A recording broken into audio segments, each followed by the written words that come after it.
Chapter 608. Lu Chen saw that perfected Lord Tianlan stopped but did not turn around. He just looked into the distance.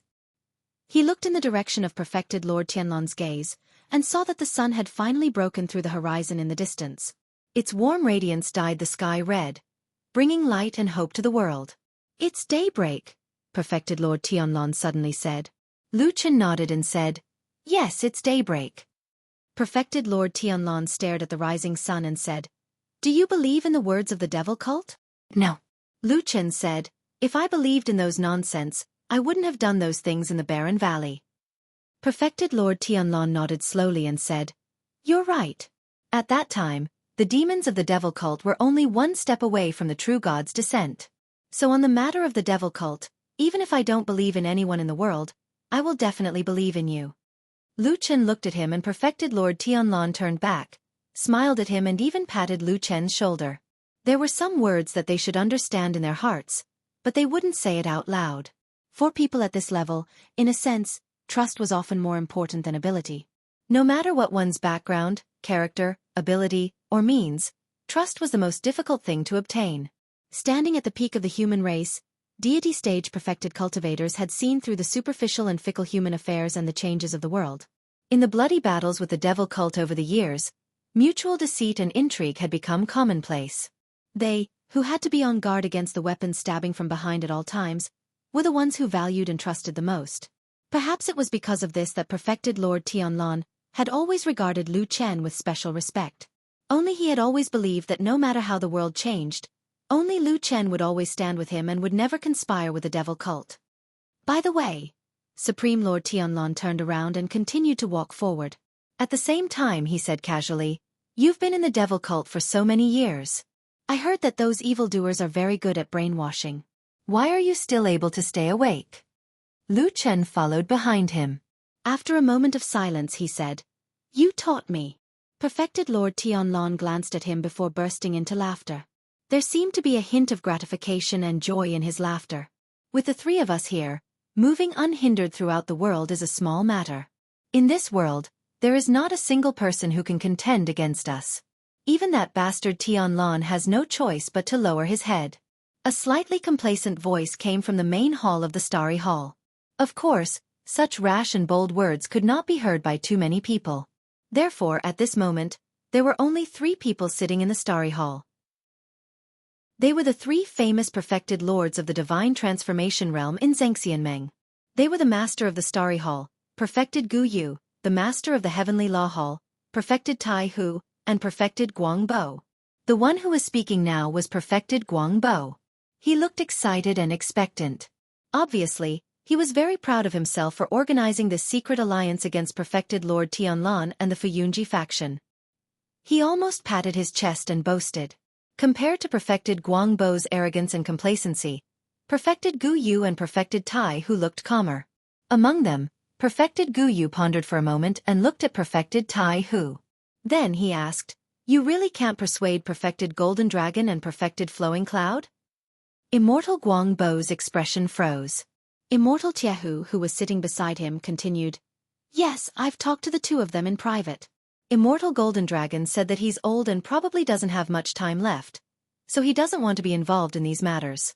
Immortal Lu Yun, on the other hand, is trying to comprehend the mystical arts and has been in seclusion for 20 years. He's reached a critical juncture and can't be distracted." Perfected Gu Yu nodded slowly. Seeing his expression, perfected Guang Bo hurriedly said, "Even so, these 2 perfected immortals have promised in private that they will restrain their subordinates and never get involved in unnecessary things. In fact, with the strength of the 3 of us, we have an overwhelming advantage over Fuyunji. As long as they don't play any tricks and don't side with Tianlan, we will definitely win." Perfected Gu Yu still looked a little worried. He said in a low voice, "Could it be that these 2 are hesitant and secretly tell this to Tianlan?" Perfected Guang Bo frowned and glanced at perfected Tai Hu. Perfected Tai Hu smiled and said confidently, "I can be sure of this. They won't do that.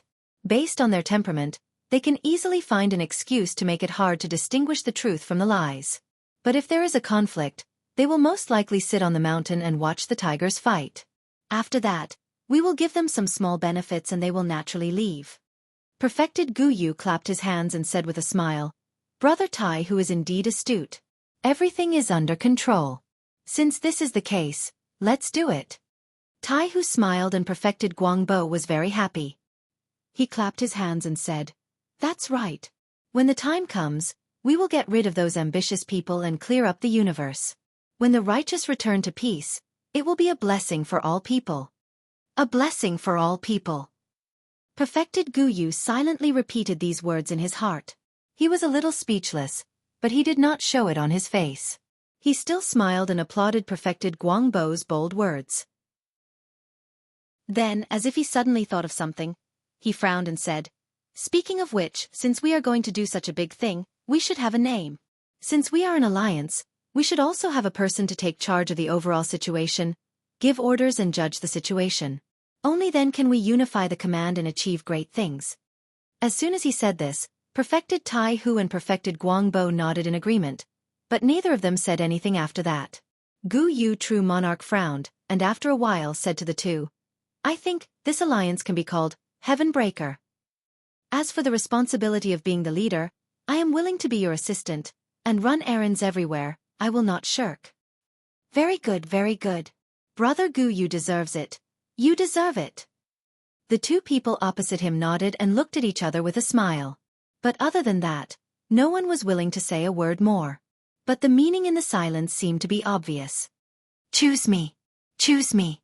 These two words seemed to have been engraved in their eyes and written on their faces.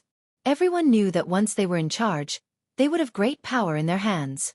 The most important thing was that when it was time to divide the profits after the matter was completed, they would definitely get the biggest share. Wasn't this the reason why everyone fought with their lives and even fell out with that madman Tianlong for the sake of justice in the world? Justice and justice? What was that? Could it be eaten? Could it feed so many people under them? The two looked at Perfected Gu Yu with smiles on their faces. Obviously, they were waiting for Perfected Gu Yu to continue speaking and say that name. Even though Perfected Gu Yu's cultivation was profound, his willpower was firm, and he was mentally prepared. But at this moment, being looked at like this by the two people, he felt his heart numb. After all, they were both spirit-severing perfected cultivators. The consequences of getting angry. Even people of the same level would be afraid of it. He took a deep breath and thought for a while. Then, he showed a trace of embarrassment on his face. After a while he took a deep breath and said, "In my opinion, the position of the main leader must belong to Brother Tai Hu." Crack! A crisp sound was heard. It was the teacup in Perfected Guangbo's hand that exploded and turned into powder. Chapter 609. The main hall of the Starry Hall was large and spacious. Now that there were only 3 of them, of course, it would not be very lively. Therefore, the sound of the teacup being crushed sounded particularly loud and clear. Even the guards outside the main hall, who were separated by a closed door, were startled and turned to look in this direction. In the main hall, Immortal Guangbo looked a little gloomy. The spilled tea stained his hands and slowly dripped down, but he did not care. As for the other 2 people sitting at the side, Immortal Chiehu seemed to have suddenly become deaf and did not hear anything. He calmly picked up his teacup and took a sip of tea. As for Immortal Gu Yu, he had a bitter smile on his face and sighed. Although he had already made up his mind, and although he had expected this situation in advance, when faced with the anger of a Huashan perfected cultivator, even if he was not weaker than the other party, the pressure was still very heavy. In this world, no one knew better than the Huashan perfected cultivator how terrifying a great cultivator who had cultivated to this level was. However, when Immortal Gu Yu thought of this helplessly, he suddenly felt a jolt in his heart and became absent-minded for a moment. It had been many years since a great cultivator who had cultivated to the Huashan realm was killed. Huashan perfected cultivators were known to be extremely difficult to kill. Even old and weak Huashan perfected cultivators could not be underestimated. Therefore, for many years, almost no one had thought of killing a Huashan perfected cultivator, let alone taking action. In that case, when on earth did Tianlong have such a thought in his mind? Immortal Gu Yu suddenly thought of Hakushin Jinkuan of the Kunlun party who suddenly passed away a few years ago.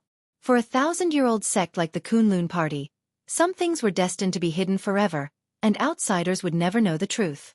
However, Perfected Lord Gu Yu quickly recalled the scene at that time. He remembered very clearly that at that time, Perfected Lord Tianlan had left Zhengxianmeng ahead of time and returned to Kunlun Mountain. After that, there were several news channels that there was an intense change in the depths of Kunlun Mountain. Even one of the most famous four great peaks in the sky and clouds had been destroyed. That was the winter peak where Hakushin Jinkuan's cave was located.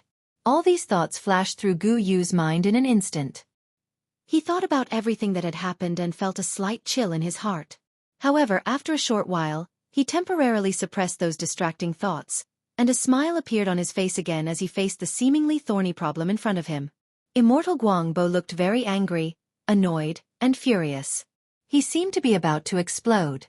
If that happened, then all their previous plans would be in vain. Immortal Gu Yu smiled, stood up, and walked to Immortal Guangbo. He casually handed over a soft silk handkerchief for him to wipe his hands and said with a smile, "Brother Guangbo, you have always been calm and composed. This is not like you usually." Immortal Guangbo snorted, but he did not immediately turn hostile. He took the silk handkerchief and began to wipe his hands. The tense atmosphere suddenly relaxed a lot. Immortal Gu Yu smiled and took another step forward. At this moment, he had his back to Immortal Tiehu and was facing Guangbo. He reached out to clean up the debris on the table. Immortal Guangbo frowned slightly. Although he was very unhappy now, there was no reason for him to let another perfected cultivator of Huashan realm clean up these things in front of him. In any case, Immortal Gu Yu was not a servant, but a real perfected cultivator of Huashan realm. If he ignored it, it would be a bit insulting and contemptuous. Thus, Immortal Guangbo could only pout and stop Immortal Gu Yu. He said in a muffled voice, "Why are you collecting these things? Let someone else do it later." However, halfway through his sentence, Perfected Lord Guangbo suddenly saw Perfected Lord Gu Yu raise her eyebrows and secretly gave him a meaningful look. Immortal Guangbo's heart skipped a beat, but he still stopped Immortal Gu Yu. Of course, Immortal Gu Yu could not really do these things, so he stopped and looked up at Immortal Tiehu. He said, "Brother Tiehu, Brother Guangbo, in my opinion, this matter should be settled. After all, even if we succeed in the future, the three of us will have the final say on how to split the profits. How about we wait until then?" Immortal Tiehu was the first to nod and said with a smile, "That's a good idea. It's settled then." He then looked at Immortal Guangbo. Immortal Guangbo looked unlucky and had a complicated expression on his face. He seemed to be calculating in his heart and finally came to a conclusion. He let out a long sigh and said, "That's settled then." Immortal Tiehu laughed and looked very proud. Immortal Tianlan and Lu Chun walked to the long street under the light of the morning sun. They looked at the Fuyunji guards who were guarding outside the curtains. Among them, Lu Chen saw the leader Lu Ting, whom he had noticed the other day. However, at this time, Lu Ting did not seem to have noticed the two big shots who were walking over from the distance. He looked dispirited and seemed to be a different person from when he met Lu Chen. Lu Chen felt a little strange, but then he saw that the morale of the guards around Lu Ting was not high. His heart moved and he could roughly guess the reason. These guards seemed to have been on duty for the whole night, but Lu Chen clearly remembered their expressions when he brought White Lotus out. It was impossible to hide this matter in broad daylight. Now that so much time had passed, it was needless to say that the upper echelons of Fuyunji, especially Xue Ying, must have known about it. He let White Lotus sneak into the underground, and so many people actually did not notice? This was definitely going to cause trouble, but it had not been dealt with yet. However, with Xue Ying's methods, she would definitely make Lu Ting and the others suffer. It was no wonder that Lu Ting and the others were frowning. While he was thinking, Immortal Tianlan had already walked close to the entrance of the underground tunnel. The guards at the outermost area were just about to give him a warning and drive him away when their bodies suddenly shook and their eyes widened in disbelief. After a while, they were so frightened that they jumped up and saluted. Lu Ting, who was at the back, had not reacted yet. He was so preoccupied that he did not even look over. He was so anxious that a guard went over and pushed him hard. Lu Ting staggered and almost fell to the ground. He was furious and was about to curse when Tianlan and Lu Chen's figures suddenly appeared in his sight. Lu Ting shuddered and immediately strode forward. However, he stammered as he looked at Perfected Lord Tianlan, a big shot who was usually revered like a god, standing there. His body trembled slightly, but he did not know what to say. At this moment, Lu Chen, who was standing beside Immortal Tianlan, smiled and said to Immortal Tianlan, "Master, this person is called Lu Ting, a guard captain in Fuyunji. He usually does his work well, but he suffered because of oxen a few days ago. If Lu Chen had only mentioned how Lu Ting was capable, perfected Lord Tianlan would probably have nodded his head at most and would not have paid any attention to it. However, perfected Lord Tianlan was a little surprised when he suddenly mentioned the green bull. He took another look at Lu Ting and asked, "What's going on?" Lu Chen smiled and said, "That day, oxen suddenly insisted on going down here and it was difficult for them to guard. You also know oxen's temper, so they suffered a lot. Fortunately, I passed by here later and showed up to take oxen down, otherwise it would have been a lot of trouble." Perfected Lord Tianlan acknowledged and nodded. "Well done." After a pause, he suddenly glanced at Lu Chen and said lightly, "Do a good job in the future. Fuyunji is the fairest place. Those who are capable will definitely be promoted." Lu Ting was overjoyed. His legs turned to jelly and he knelt down. The guards behind him also knelt down and thanked him profusely. Immortal Tianlan did not say much and walked over directly. When Lu Chen followed him, he took a look at Lu Ting and saw that Lu Ting's eyes were filled with gratitude and he nodded heavily at him. Chapter 6:10. He was not an emperor, but he was better than one. The surrounding people were prostrating before that tall figure with looks of admiration and gratitude on their faces. All of this was because of a simple sentence from perfected Lord Tianlan. He did not even give a solid promise. Just a simple compliment was enough to make these people so agitated. Lu Chen stood beside perfected Lord Tianlan and watched all of this in silence. Then, the two of them walked into the underground tunnel. Lu Ting and the other guards followed in fear and trepidation. They did not even dare to speak to perfected Lord Tianlan and could only ask Lu Chen carefully if he needed their help. Moreover, their faces were filled with anticipation and desire, as if it would be their greatest honor if perfected Lord Tianlan needed their help. It seemed like they were even willing to go through fire and water for him without any hesitation. Lu Chen politely but firmly rejected them. The surrounding guards looked as if it was only natural and agreed repeatedly, respectfully sending the two lords into the underground world. After entering the underground tunnel, the voices behind them disappeared and the surroundings became quiet. Only the footsteps of perfected Lord Tianlan and Lu Chen could be heard. It really felt as if they had suddenly entered another world from the noisy mortal world. After walking for a while, perfected Lord Tianlan suddenly said, "When those people outside were kneeling to us, I noticed that your expression was a little unnatural. What's wrong?" Lu Chen was silent for a moment before saying, "This is the first time so many people have knelt before me. Although they are mainly kneeling to you, I still feel a little strange." Perfected Lord Tianlan said, "Did they do this when you were in the fiend cult?" Lu Chen thought for a moment before saying, "Basically not. Occasionally, there will be some master and disciple kneeling to each other. However, the fiend cult does not pay attention to such things, so it's very rare."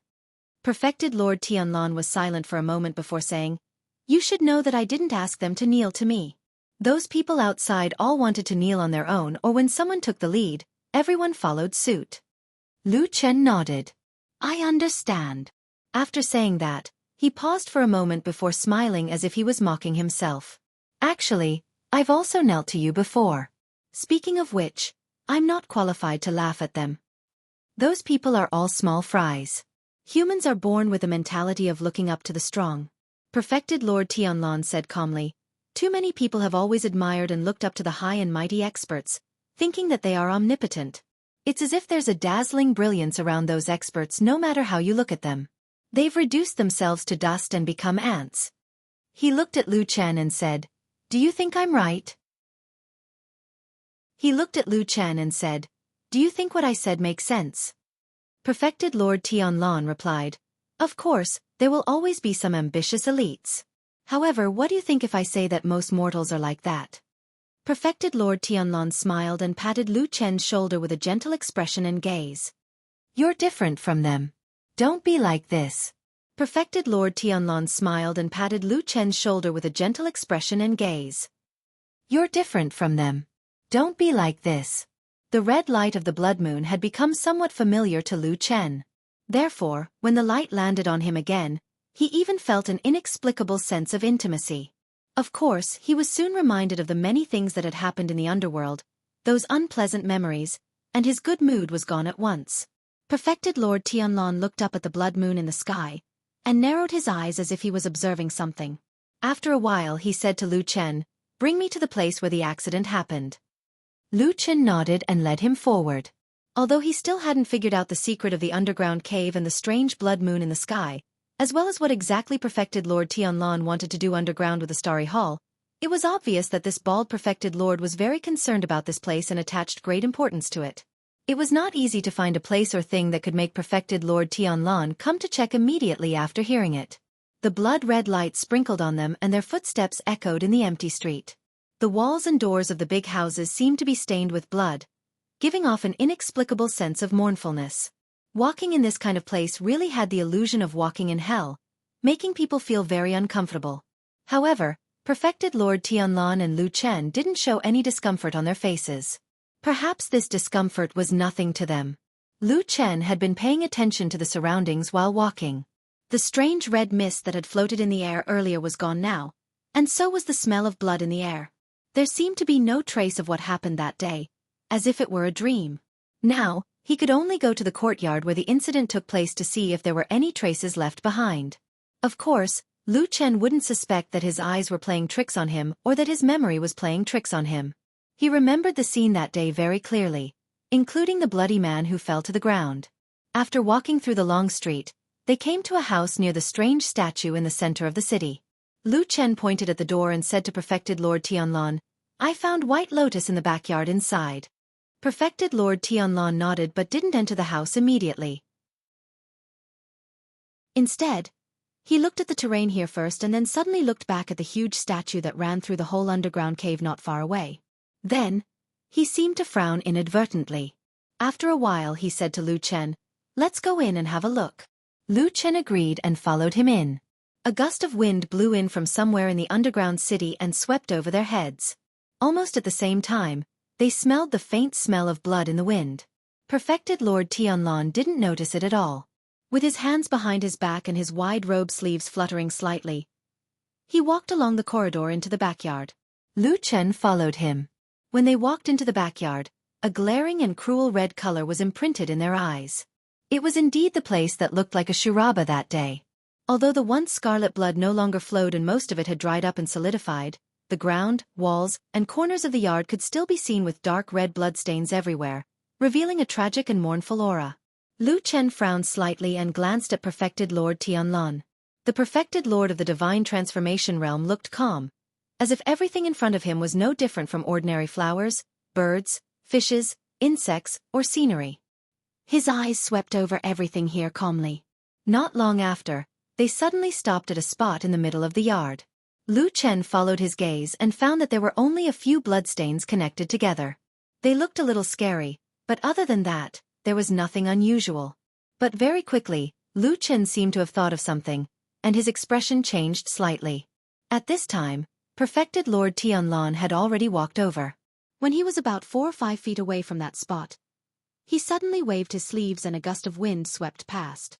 The bloodstains on the ground suddenly shattered and scattered in all directions. Then, a strange mark was revealed under the bloodstains. It looked like a human figure that had fallen to the ground. Chapter 6:11. There was only the trace of a human figure in a pool of blood on the ground, but the person who left the trace was not there and had disappeared. Lu Chen looked at the strange thing on the ground with a puzzled expression. He was extremely astonished. He had no idea what kind of technique perfected Lord by Tianlan had used just now. It was actually able to almost completely restore the general outline of the human figure that had fallen to the ground in a pool of blood. Even though it seemed that the ground had been drowned in blood, Lu Chen was not too surprised to accurately find the place where the human figure was. But it was really incredible to be able to restore the trace in a pool of blood. At this moment, the way Lu Chen looked at perfected Lord Tianlan was a little different. Although he had a very high evaluation of this damn baldy in his heart, he now found that he might have underestimated this person. Were all the perfected lords of the divine transformation realm in the world so terrifying? Or was it only this damn baldy who was a rare genius? Perfected Lord Tianlan's eyes stayed on the trace of the human figure in the pool of blood for a moment, and then turned to look at Lu Chen. Lu Chen understood what he meant. After thinking for a while and looking at the surrounding terrain, he nodded and said with certainty, "It's here. That bloody man fell in this place." Perfected Lord Tianlong nodded and turned to look at the backyard full of blood.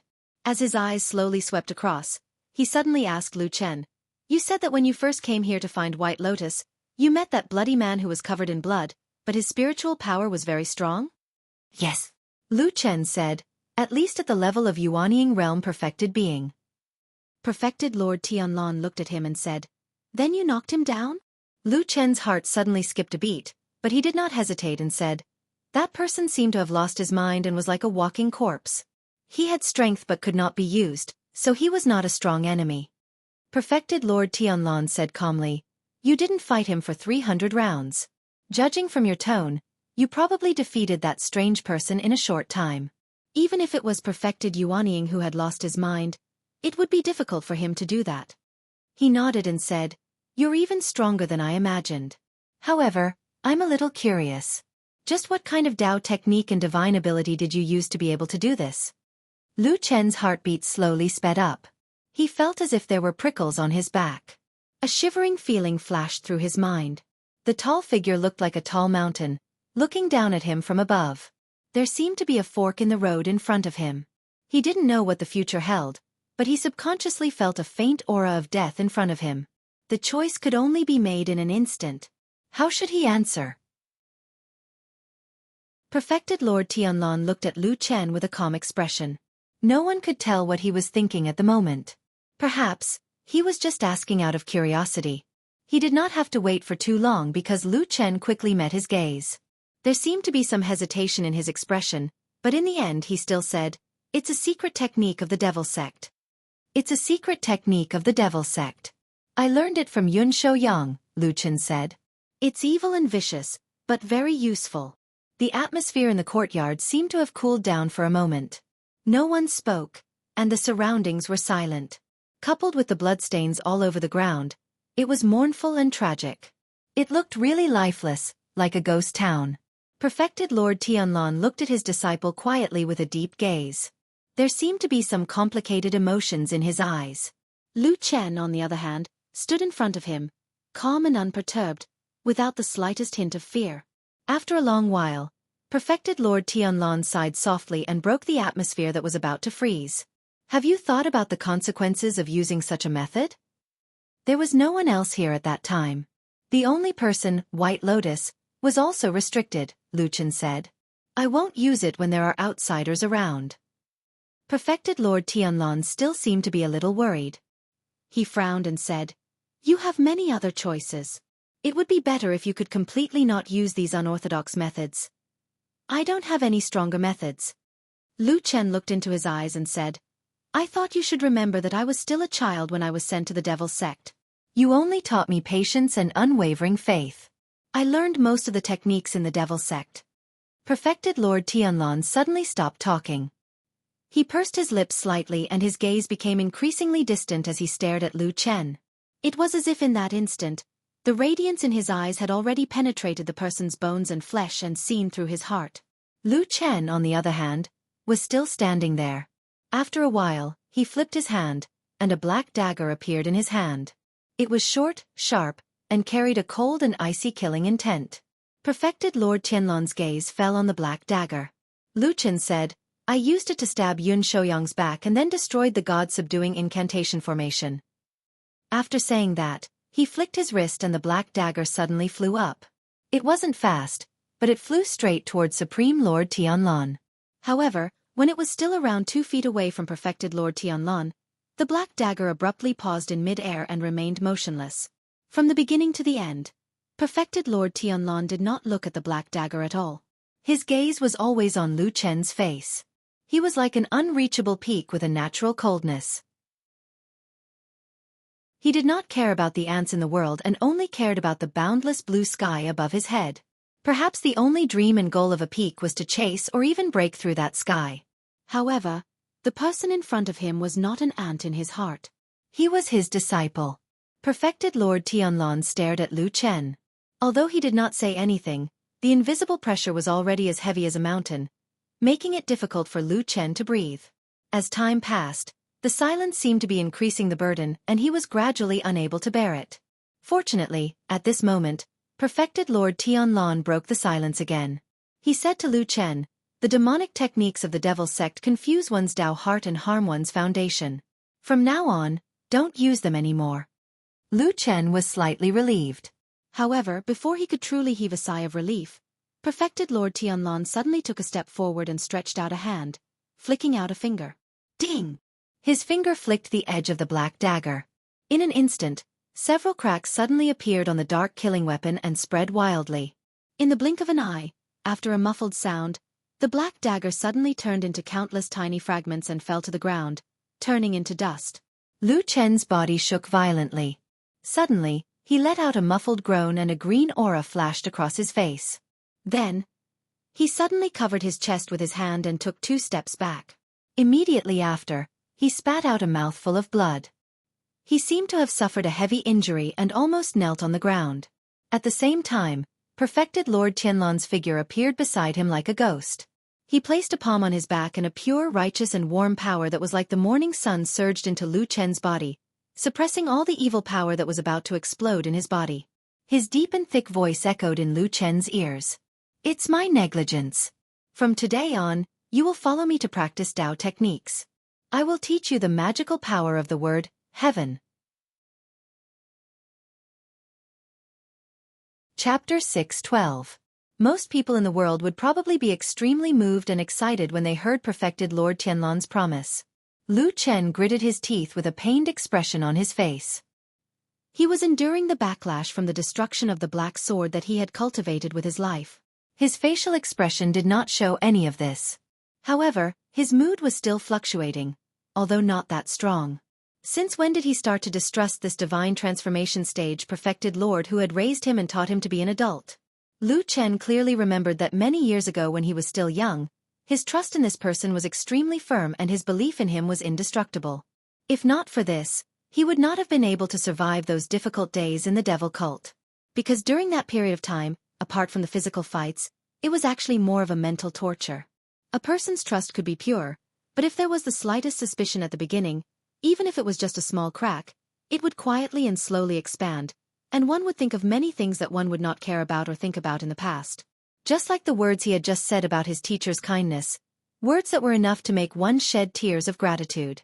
As Lu Chen endured the pain on his body with a pained expression, he couldn't help but secretly think in a dark corner of his heart, "Have I really been negligent?"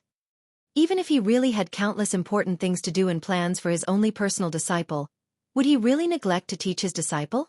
Or perhaps, in the previous days, he had other plans in mind? Lu Chen felt that at this moment, he suddenly understood what the saying, "People's hearts are unpredictable," meant. This person's mind was too hard to guess, and it was already very difficult for him to trust him unconditionally like before. After a long while, the pain in his body was slowly suppressed. Perfected Lord Tianlan's expression relaxed a little, and he withdrew his palm and straightened up. Lu Chen moved his body and felt that the meridians in his body that had been damaged by the backlash had almost been completely repaired. He was secretly a little speechless, so he nodded to Perfected Lord Tianlan and then said after a moment of hesitation, "Thank you." "Thank me for what?" Perfected Lord Tianlan looked at him playfully and said, "Are you thanking me for helping you or thanking me for saying that I would teach you Tao skills and mystiques?" Lu Chen said, "I guess so. At least today, I feel like I didn't become your disciple in vain." Perfected Lord Tianlan was stunned for a moment, and then he suddenly grinned as if he was happy. He even patted Lu Chen on the shoulder and said with a chuckle, "Boy, live well. You still have a long life ahead of you." "Yeah," Lu Chen nodded and said, "It wasn't easy for me to live to this day. I don't want to die." Perfected Lord Tianlan burst into laughter. The deep laughter seemed to have broken the somber and mournful atmosphere in the courtyard, causing the surrounding colors to become much warmer. Perfected Lord Tianlan seemed to be born with this ability. He could change the world around him with his own strength, instead of going with the flow and adapting to this world. When his gaze returned to the courtyard, it was clear that he had not forgotten the original purpose of his visit. His gaze once again fell on the blood-colored figure on the ground. After sizing it up a few times, he raised his head and looked further into the courtyard. Many places in the spacious courtyard were covered by blood, including the walls, railings, and corners. There was blood everywhere, including the edge of an inconspicuous well at the back of the courtyard. Perfected Lord Tianlan's gaze swept across the well. After pondering for a moment, he turned to Lu Chen and said, "There's something that I need you to do for me." Lu Chen was a little surprised. He did not expect perfected Lord Tianlan to suddenly make such a request at this time, but he still said, "What do you need me to do?" Perfected Lord Tianlan said, "Go back to the entrance on the surface now and ask the guards outside to immediately find Xue Ying using the most urgent method. Then wait there. When you see Xue Ying, ask her to arrange 100 absolutely trustworthy subordinates to come to the underground city together. I have something urgent that I need them to do." After a pause, perfected Lord Tianlan looked at Lu Chen meaningfully and said, "If you don't go and tell her, she probably won't believe me." Lu Chen's heart was in turmoil. He was full of doubts, but in the end, he nodded and agreed to it. Then, he turned and walked out of the courtyard. When he walked out of the gate of the residence, he could not help but look back. He could no longer see perfected Lord Tianlan's tall figure. He did not know why, but he felt that something was not right. What urgent matter could this damn Baldy have? Why did this order give him the feeling that it was deliberately sending him away? Lu Chen frowned. After hesitating for a moment, he shook his head and walked quickly to the entrance on the surface. In the backyard, perfected Lord Tianlan stood quietly on the spot. He seemed to have waited patiently for quite a while. Even though there was a distance between them and a high wall between them, and he didn't even turn his head, this deity transformation stage true monarch seemed to be able to clearly see Lu Chen's every move, or rather, feel everything. Only when Lu Chen strode far away did he slowly open his eyes. There was a somewhat deep look on his face. Then, he swept his gaze across the courtyard. A gust of wind blew past. His robe fluttered slowly. Suddenly, there seemed to be lightning flashing in the depths of his eyes, suddenly becoming sharp. On the ground that was covered by the pool of blood, on the ground not far from that blood-colored figure, slowly, a footprint appeared. It was a footprint stained with blood. Then there was a second, a third. One after another, the footprints slowly extended forward until they stopped at the edge of the well. Perfected Lord Tianlan smiled somewhat disdainfully. His expression seemed to show that he never cared about anything, even if there might be a great enemy hidden here. He did not even bother to make any preparations to investigate or defend himself. He directly flew up and landed on the dry well, looking down. The bottom of the dry well was gloomy and dark, like a bottomless nest. But he did not hesitate at all. He just sneered and then fell down. If Lu Chen were here, he would probably be amazed that the mouth of the dry well was not big enough to accommodate Tianlan's body at all. But this fat man went straight through it unreasonably and fell into the mouth of the well. The darkness below instantly swarmed up. Then, as if there was a malicious ghost howling in the darkness suddenly boiled up. In an instant, countless strong winds rushed over from all directions. All kinds of terrifying ghost faces, demons, ferocious beasts, and even skeletons and spirits swarmed over, covering the sky and covering the earth. They wanted to tear this person who suddenly broke into pieces. Time seemed to freeze at that moment. It seemed that the most terrifying scene in the world was happening in this dark corner. But the face of perfected Lord Tianlan, who was surrounded by countless terrifying existences in the faint light, did not change at all. He still had that contemptuous and arrogant look on his face. He flicked his sleeves as if he was a little annoyed. A strong wind suddenly rose and suddenly broke the silence. Like a sledgehammer chiseling into solid ice, the scene instantly shattered and collapsed. In the face of absolute and almost terrifying power, all the darkness and fear melted like snow and instantly collapsed. Boom! All the ghost shadows suddenly shattered and turned into fragments that filled the sky. But they could not touch that figure at all. In the whistling sound, his huge body slowly landed on the ground and then looked at the darkness in the dry well. There seemed to be a figure lying in the dark corner in the dim darkness. Chapter 6:13. There was an ancient religion that once left behind a very widespread saying, "All fear and dread is like an illusion, or an illusion." It was hard to say whether this saying was right or wrong, but the wisdom of the sages had been passed down for thousands of years, so there was probably some truth to it. If one cultivated the mind and used one's own heart as the foundation, viewing all things in the world as an illusion, perhaps one would be able to ignore all disturbances and see one's true heart when one cultivated to the highest realm. At that level, regardless of whether one's cultivation was profound or if one numbed oneself, the effect would be about the same. Perfected Lord Tianlan's skills were profound and his knowledge was unfathomable. Of course, he knew a thing or two about this ancient doctrine. However, he had always scoffed at it. Moreover, his cultivation method was the pinnacle of worldly affairs, which was the complete opposite of the school of thought which focused on worldly affairs. He didn't even believe in karma and retribution, believing that everything in the world was under his control. What retribution in the next life? What cycle of reincarnation? In his eyes, all of them were illusions. Only great power was fundamental, and only this life and this world was the only one. Since ancient times, countless legends of gods had been passed down in the human world, but had they ever seen one in thousands of years? Where were the gods, demons, immortals, and Buddhas of the heavens? There was a blue sky above and a thick earth below. No matter how many tragic things happened, they would probably pass quietly like flowing water and floating clouds, not leaving many traces. He stared at the black shadow.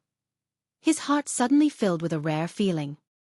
He put his hands behind his back and looked down at the man. He actually recalled the path he had walked for most of his life.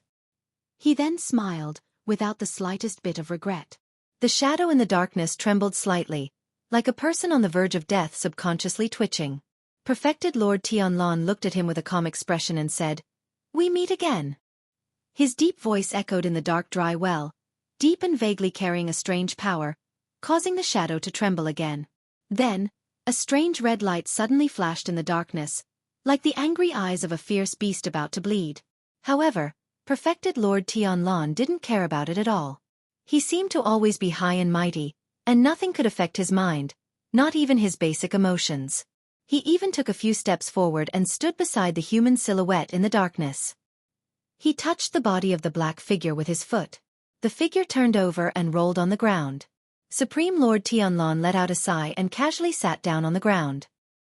He no longer looked at the black shadow but raised his head to look at the sky above the dry well. The red and mournful light of the blood moon flickered above the small well. Looking from here, it seemed that the whole world outside was blood red. "Are you going to die?" He opened his mouth and said, "Although this is your original fate, I'm still quite surprised. You've been pestering me with all your might for so many years, yet you've actually fallen into the hands of these young people at such an old age. I'm very surprised." "Ah!" Roar! In the darkness beside Perfected Lord Tianlan, the figure flipped over and seemed to struggle on the ground for a few times, uttering vague sounds that were filled with deep-rooted hatred and anger. His gaze was like a blade in the darkness, filled with vicious curses as he glared at Perfected Lord Tianlan. Retracting his gaze, Perfected Lord Tianlan turned to look at him. "Seems like you've woken up? That's good too. At least you'll know when you die." He smiled and said, "I know what you want to say. Do you want to know what's going on with the child I snatched away from you back then?" "Ah!" A low and hoarse howl came from the darkness. It was as if the pain and hatred accumulated over countless years had erupted at this moment. However, this was meaningless to Perfected Lord Tianlan. He didn't even bat an eyelid. He looked like a god without any human emotions, looking down at the pain of the people indifferently. He opened his mouth and said, "Have you been telling yourself all these years that you'll just pretend that you don't have that child? Perhaps one day, I'll directly kill that child? So, as long as you take revenge on me and think of a way to kill me, it'll be considered revenge?" The black figure fell silent. Perfected Lord Tianlan smiled and said, "Look, everyone is like this. I can always see through your thoughts. You all think that things will get better and that things might be as you wish. However, you probably understand me a little, don't you?" He lowered his head and his voice seemed to have become softer. "But in the depths of your heart, is there a voice telling you that I won't do that? How could someone like me do something so superficial? I'll definitely set up a backup plan and teach that child a good lesson. I'll make you suffer the most terrifying pain in the world. That's my way of doing things, right?" Roar, roar. A series of roars suddenly rang out. The black figure trembled all over as if he was about to pounce on Perfected Lord Tianlan. He was already extremely furious. However, Perfected Lord Tianlan shook his head and said, "Stop pretending. I won't tell you. You'll always have to fantasize like this. Imagine how much pain that child has suffered under my hands. Imagine what kind of hell and torment he might be going through right now. There are countless miserable things in this world. Sorrow, pain, torture, and madness. You can't help but wonder if they'll happen to him. Perfected Lord Tianlan's voice reverberated in the dry well like the judgment of a god. The black figure quietened down. He slowly lowered his head and no longer made a sound. Perfected Lord Tianlan stood up and took a few steps outside. At this moment, the blood moon above his head suddenly lit up. It was as if the light had suddenly become several times brighter. For a moment, the blood-colored light actually shone down on the dry well, dispersing the surrounding darkness. It formed a strange light beam that shone on his body. It looked as if the light had descended from the sky and enveloped his body. Perfected Lord Tianlan stopped and looked up. His expression was still rather calm. He only frowned slightly as if he was a little surprised but not worried. However, when the blood-colored light shone into the depths of his eyes, the bald Perfected Lord's body suddenly trembled.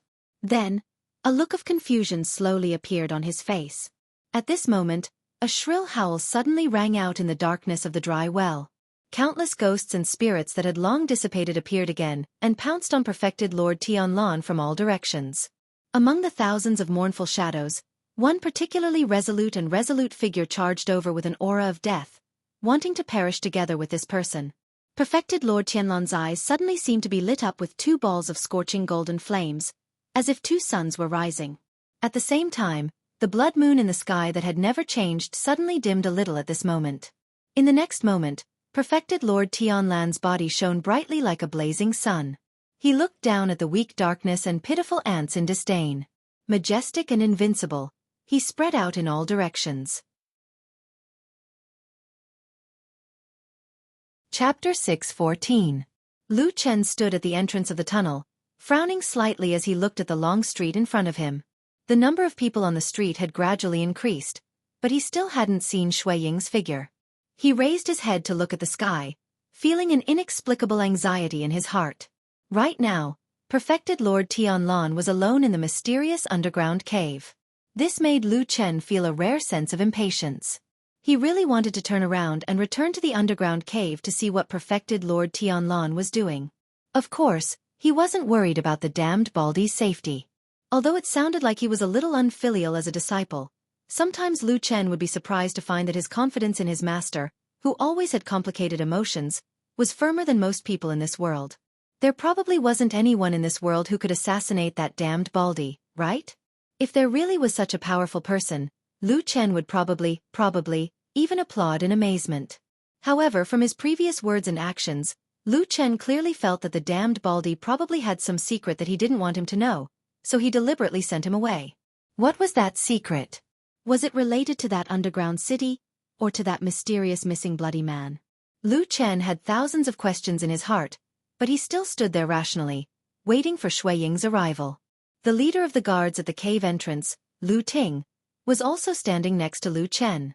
When he looked at Lu Chen, his eyes were filled with intimacy and gratitude. It was obvious that he was grateful for the kind words that Lu Chen had said in front of Lord Tianlan. After standing with Lu Chen for a long time, he sensed that Lu Chen was a little anxious. After hesitating for a moment, he comforted him. It will take a while for the messenger to reach the mountain from here. He also needs to report to Hall Master Shui. After that, as you said, it will take some time for Hall Master Shui to send 100 people over. Young master, don't be anxious. Wait a little longer. Lu Chen nodded slightly, knowing that Lu Ting was right.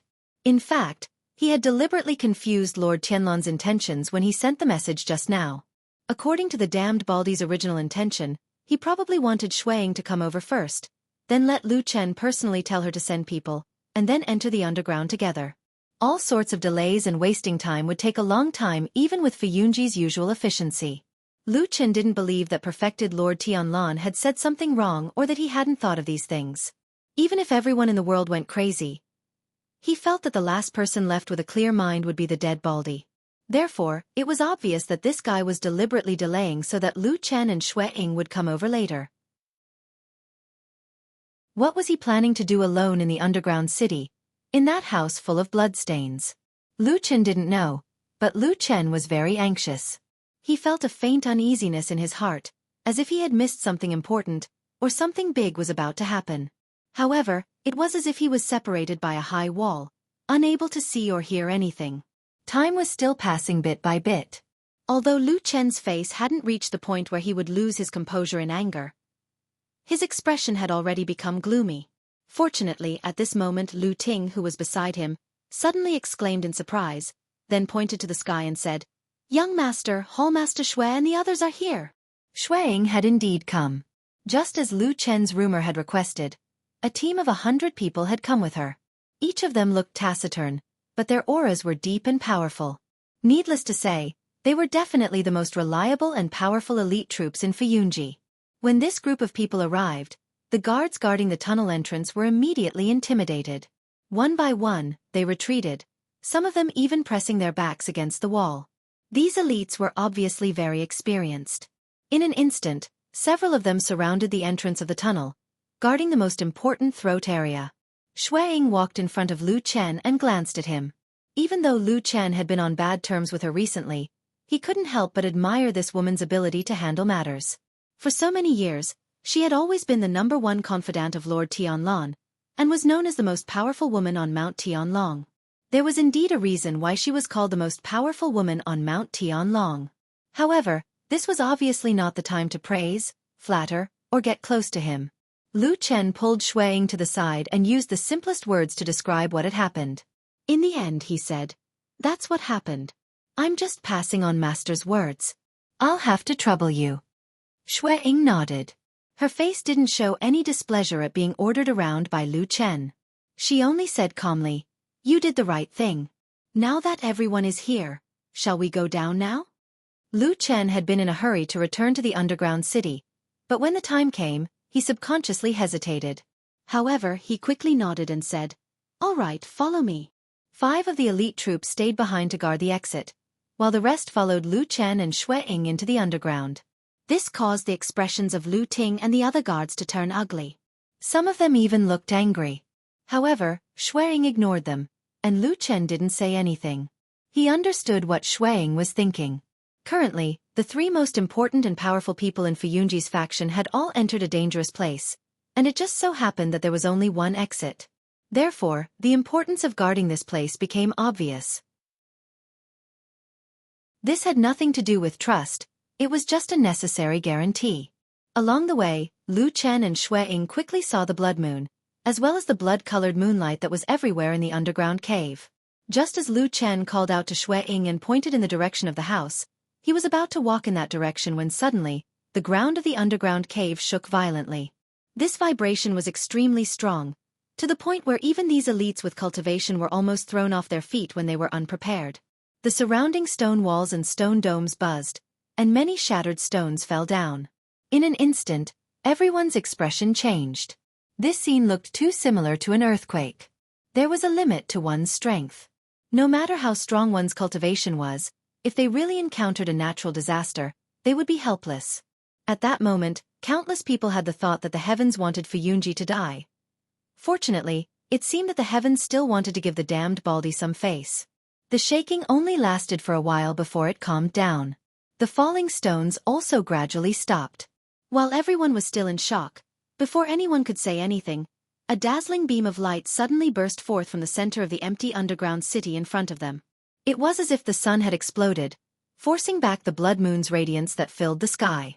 In the golden light, a figure slowly rose, 100,000 zhong of light enveloped his body, shining brilliantly, as if a real god had descended to the world. It made people worship him.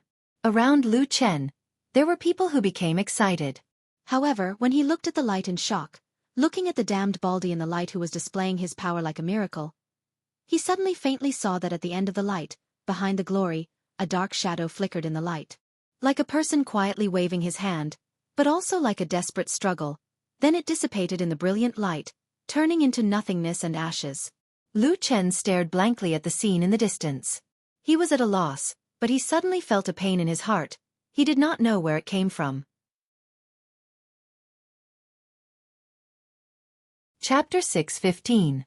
Even though there had been a violent tremor on that day, and nearly 100 people had witnessed the godlike appearance of Supreme Lord Tianlan in the underground city, this news did not spread throughout Zhengxianmeng in the end.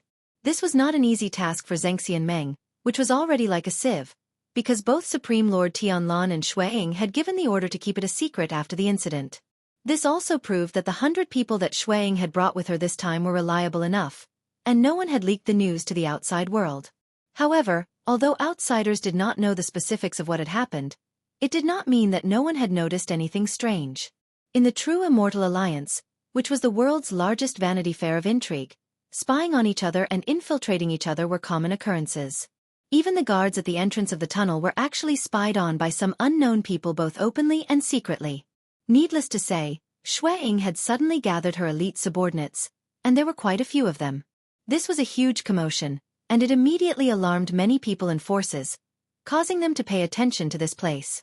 After all, Fuyunji was currently the most powerful hall in the limelight, and it was the place that all the major forces valued the most. What was Fuyunji doing? What were they doing underground? Within a day, this question had become the question in the hearts of many forces and leaders in Zhengxianmeng. Probing and investigations regarding this matter had also begun without batting an eyelid. The leader of Zhengxianmeng's Grand Chancellor, True Lord Guangbo, had a somewhat controversial reputation in the world of cultivators for many years. As one of the 6 true lords of Zhengxianmeng, of course, he had a respectable status, and was worthy of the phrase high position and power. However, for so many years, he had been in charge of Zhengxianmeng's money and power. Rumors of corruption and borrowing money to make money had always been heard, and voices of criticism could often be heard on the streets. True Lord Guangbo had always scoffed at such a phenomenon, and bitterly hated it. He claimed that he had worked his heart out for Zhengxianmeng, used the great hopes of the world to prosper the Raising Immortals Union, supported the weak, rewarded the heroes, and made great contributions to the growth of Zhengxianmeng. He even said that without him, Zhengxianmeng would not have been able to develop to such a strong state today. Not to mention that without his strong financial support, probably Zhengxianmeng and Fuyunji would not have been able to completely defeat the remnants of the evil cult. When such a great credit was put on his head, True Lord Guangbo did not feel embarrassed or hesitated at all. At his level, he had everything, so what did it matter to chase after a little fame? But recently, True Lord Guangbo found that he seemed to have thought wrong before. He felt that he did not have enough fame and fortune. The title and reputation of the most powerful person in the world, the most powerful person in the Immortals Union, did not belong to him, but to Tianlong, who always wore a big bald head. There were so many treasures, gold and silver. Didn't it say that the wealth of the major sects in Zhengxianmeng should be managed by the Grand Chancellor? Why did all the major sects, especially Fuyunji, dare to seize so much? They despised the golden rules set by Zhengxianmeng that year. They were all ambitious and treacherous officials. If I don't come out to uphold justice, won't it be like a long night without light? Why does the world look a bit chaotic? Perfected Lord Guangbo suppressed the surging and scorching thoughts in his mind, took a sip of tea, and said to Perfected Lord Guyu. The two of them were drinking tea in a secluded garden behind the starry hall. There was no one in the garden, and True Lord Guangbo had deliberately hidden his tracks and came here quietly. True Lord Guyu looked at him and poured another cup of immortal tea for him, then smiled and said, "Why, Brother Guangbo cares about the world so much? Did you see any injustice again?" "There are many injustices in the world." Immortal Guangbo said to him bluntly, "Let's talk about the last time we met with old man Tai Hu. I should have been the leader. After all, I was the one who organized everyone to do this big thing, but the two of you pushed me aside. It's really sad." True Lord Guyu nodded with a smile and said, "Speaking of this, I still admire Brother Guangbo very much. It's great that you can look at the big picture." True Lord Guangbo sneered and said, "What big picture? Don't say such things in front of us. The reason why I temporarily endured it that day was because of the look you gave me at the end. Today, I'm here to hear what you have to say about me. If it's really the same old nonsense, don't blame me for turning against you." True Lord Guyu nodded and seemed to have no intention of beating around the bush. He said directly, "Okay, Brother Guangbo is a straightforward person, then I'll be straightforward." He pointed to a direction far away from Mount Tianlong and said, "Let's cut to the chase and speak the truth. Based on the current strength of the Fuyun office in Tianlong, do you, me, Tai Hu, as well as the Golden Dragon and Drifting Cloud clans have the capability to contend against them?" True Lord Guangbo frowned and stared at True Lord Guyu for a moment, then said lightly, "Not a single one." "That's it." True Lord Guyu said to True Lord Guangbo, "Now that Fuyunji is powerful and in the limelight, this is the reason why we have to secretly form an alliance to fight against them." If that's the case, when there's a battle in the future, the one who is at the forefront will probably suffer the most, right? True Lord Guangbo was stunned for a moment. Suddenly, his eyes brightened and said, "You mean to let the old man Tai who go to the front to block them?" But then he shook his head and said, "The old man Tai who is a cunning old man. He won't be fooled so easily." True Lord Guyu said lightly, "Since he's the leader and wants to get the biggest share of the benefits, I'm afraid it won't be justifiable if he doesn't put in the most effort. If that's the case, we can just say that we're all breaking up. I don't believe that Tai who will really give up those things that he has already marked as his territory. Moreover," he smiled and continued, "when it really comes to that, everyone will have already turned against each other. Tianlan will definitely know that the leader of our side is Tai Hu. If the situation suddenly changes and we quit, don't you think Tai Hu will panic? Do you think Tai Hu will dare to deal with that lunatic Tianlan alone? Will he have no choice but to try his best to maintain this alliance and put all his assets on the table to fight with all his might?" True Lord Guangbo stared at True Lord Guyu for a while and suddenly gasped. He said, "Good plan. Brother Guyu, I've really underestimated you in the past." True Lord Guyu waved his hand and said, "It's just a small trick. You and I are close friends. All these years, the Grand Chancellor has taken good care of the Star Hall. That's why I'm telling you these things. I hope you won't blame me, Brother Guangbo." True Lord Guangbo laughed and said, "Not at all. We'll do as Brother Guyu says." After that, he pondered for a moment as if he suddenly thought of something. He then said, "Oh yes, speaking of this, I wonder if you also felt the movement at the foot of Sky Dragon Mountain? It should be caused by Tianlan, right?" Chapter 6:16. Gu Yu was stunned for a moment, then said, "I did notice it, but I couldn't immediately determine that it had something to do with Fuyunji. I just felt that it was different from an ordinary earthquake." As he spoke, he glanced at Perfected Lord Guangbo with a complicated look in his eyes. "Brother Guangbo, how can you be so sure that it has something to do with Tianlan?" Perfected Lord Guangbo said proudly, "What's so difficult about that? It's just a trick I set up earlier. Not only did the earthquake have something to do with Tianlan, but I can also determine that it happened at the underground entrance in the White Tiger district of the Immortal City. Someone saw it with their own eyes." Gu Yu's eyes flickered, but his expression didn't change. He nodded and said, "Brother Guangbo, you're really good. I admire you. But since you can determine the location and range, I wonder if Brother Guangbo can tell me what exactly happened?" Perfected Lord Guangbo laughed dryly, then shrugged and said, "I'm not sure about that. Old man Tianlan sent a group of his most trusted men to watch the underground entrance. Other than his trusted men from Fuyunji, no one else can enter the underground. So until now, we still don't know what he's doing there." Guyu replied with an "oh" and looked thoughtful. Perfected Lord Guangbo looked at him and suddenly smiled. There seemed to be a deeper meaning in his eyes. He said, "Brother Guyu, if I remember correctly, that place has been forcefully occupied by Fuyunji and people from other halls are not allowed to enter. But before that, Tianlan seemed to have invited you down and asked you to lead many people from Starry Hall to work in the underground city for a while. Am I right?" Guyu frowned and nodded after a while. "That's true. Brother Guangbo, what do you want to know?" Perfected Lord Guangbo said, "Other than Fuyunji's people, Brother Guangbo is the one who knows the most about the situation in the underground cave. Brother, please tell me, what secrets are there? And why did Tianlan ask you to go there? What did he ask you to do?" He smiled, but there was no joy in his smile. Instead, there was a sense of scrutiny. He said, "In addition, do you know what Tianlan did underground?" Gu Yu Perfected Lord pondered for a moment, then said frankly, "There is nothing that cannot be said. Since Brother Guangbo has asked, I will tell you the truth. The underground cavern is extremely deep and vast, and there's a city hidden there. Although the houses and pavilions are similar to the buildings in the human world, they're much larger in size. It doesn't look like a place where ordinary people live." At this point, Gu Yu True Monarch's voice gradually became softer, showing signs of hesitation on her face. Perfected Lord Guangbo asked hurriedly, "What exactly is it? Did you guys find out?" Supreme Gu Yu shook her head and said, "We can't find out, but when I was chatting with Tianlan in the underground city that day, I heard him say that he guessed that it might be the underground city of the demon clan in the past." "Devil race." Perfected Lord Guangbo suddenly gasped. Obviously, with his status, he knew some secrets of the past. But soon, his expression returned to normal. Obviously, he thought that this matter shouldn't be a big deal. Otherwise, Tianlan and Gu Yu wouldn't be so calm. It was probably a well-preserved relic or ruin. Perfected Lord Guangbo thought so, but he didn't take this matter to heart. Perhaps he didn't expect that there were actually some lunatics in this world that he didn't expect. Lunatics or geniuses? Sometimes it was just a fine line.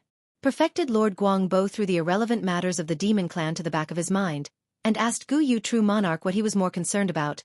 Why did Tianlan ask you to go underground? Gu Yu, true monarch, said, You know, there is an ancient relic under the immortal city that was sealed by our Zhengxian Meng patriarch. After the earthquake a few days ago, the seal was slightly damaged, and it was in the underground cave, so Tianlan asked me to repair it. He smiled and said, You know, our Starry Hall used to do this kind of thing. Perfected Lord Guangbo nodded slowly, agreeing with this statement. After frowning and thinking for a while, he asked again, If that's the case, in Brother Gu Yu's opinion, what happened underground not long ago? Could it be that Tianlan did something down there? Gu Yu, true monarch, was silent for a moment, then said, I really don't know.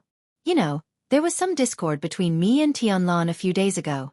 Starry Hall and Floating Cloud also had a dispute, and the Starry Hall disciples who were originally stationed there were also withdrawn. I haven't been there for a long time. Perfected Lord Guangbo replied with a and rolled his eyes. Suddenly he said, Brother Gu Yu, I have a presumptuous request. Please don't take offense. Gu Yu, true monarch's heart skipped a beat, and he said, Please say it. Perfected Lord Guangbo said, I still need to trouble you to make a trip down there, in the name of repairing or re-examining the seal, to see what happened underground. With your identity and this excuse, I don't think those people in Fuyunji would dare to stop you. Suddenly, a strange expression flashed across Perfected Lord Guangbo's face, and he looked at Perfected Lord Guangbo. Perfected Lord Guangbo sighed, stood up, and cupped his hands.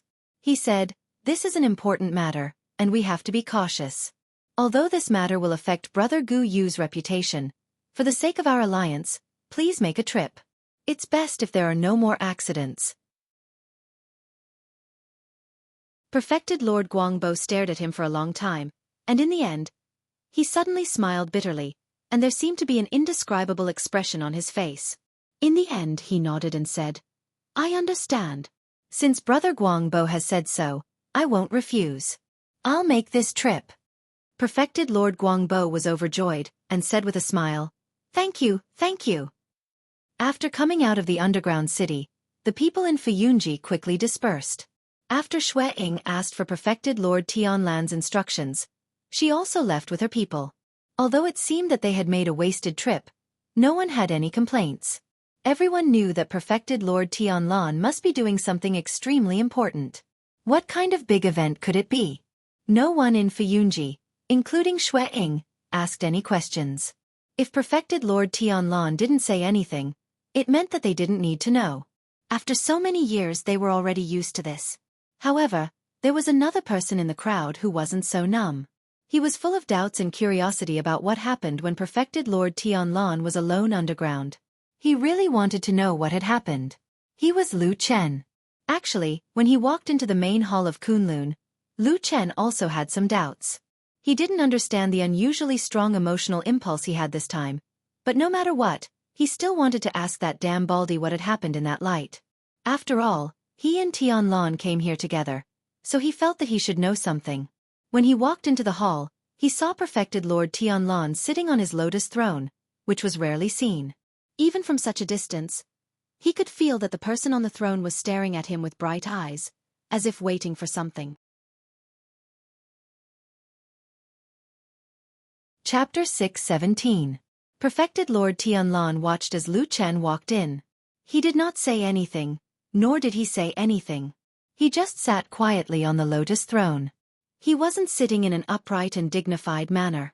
Instead, he was sitting in a very casual and comfortable manner. He even put one hand on his knee and supported his chin with his palm. He looked at Lu Chen with a glimmer in his eyes, as if he was hiding some complicated emotions. Lu Chen could not understand what this person was thinking. He only felt that the damn Baldy today seemed to be a little different from usual. Was it because of what happened in the underground cavern? He walked to the lotus throne and stopped. Just as he was thinking about how to ask, he heard perfected Lord Tianlan's voice coming from the high lotus throne. Do you have something to say to me? Lu Chen looked up at the throne uncomfortably. Usually, when they met or were alone, perfected Lord Tianlan was very close and kind to him. He almost never sat on the high lotus throne to talk to him. He would either stand with him or casually sit on the ground. But this time, with the high lotus throne between them, it was as if there was a chasm between the two of them. They became a little estranged. Lu Chen did not know if perfected Lord Tianlan did this on purpose or if he was just sitting casually and did not think too much. But this way of speaking still made him feel a little depressed and unhappy. However, when this thought flashed through his mind, Lu Chen was suddenly shocked. At that moment, he suddenly reflected on himself. Given perfected Lord Tianlan's current power, status, and supreme reputation, he could actually sit on the lotus throne in front of most people in the world. Everyone would also think that it was only right. But why did he feel that it was unfair? It was because for a long time, he had unknowingly gotten used to perfected Lord Tianlan's special treatment of him. Unknowingly, he had already taken perfected Lord Tianlan's special treatment for granted. However, if some things were seen through, a cold naked truth would still be revealed from his dazzling appearance. Up until now, everything Lu Chen had, status, power, wealth and so on, was actually all because of this man he called Damn Baldy. Without perfected Lord Tianlan, who would acknowledge a shadow like him? Shuang? Or Fuyunji's arrogant soldiers and valiant generals? He had always prided himself on being calm, but he had unknowingly stepped on the edge of a cliff. Lu Chen stood there quietly.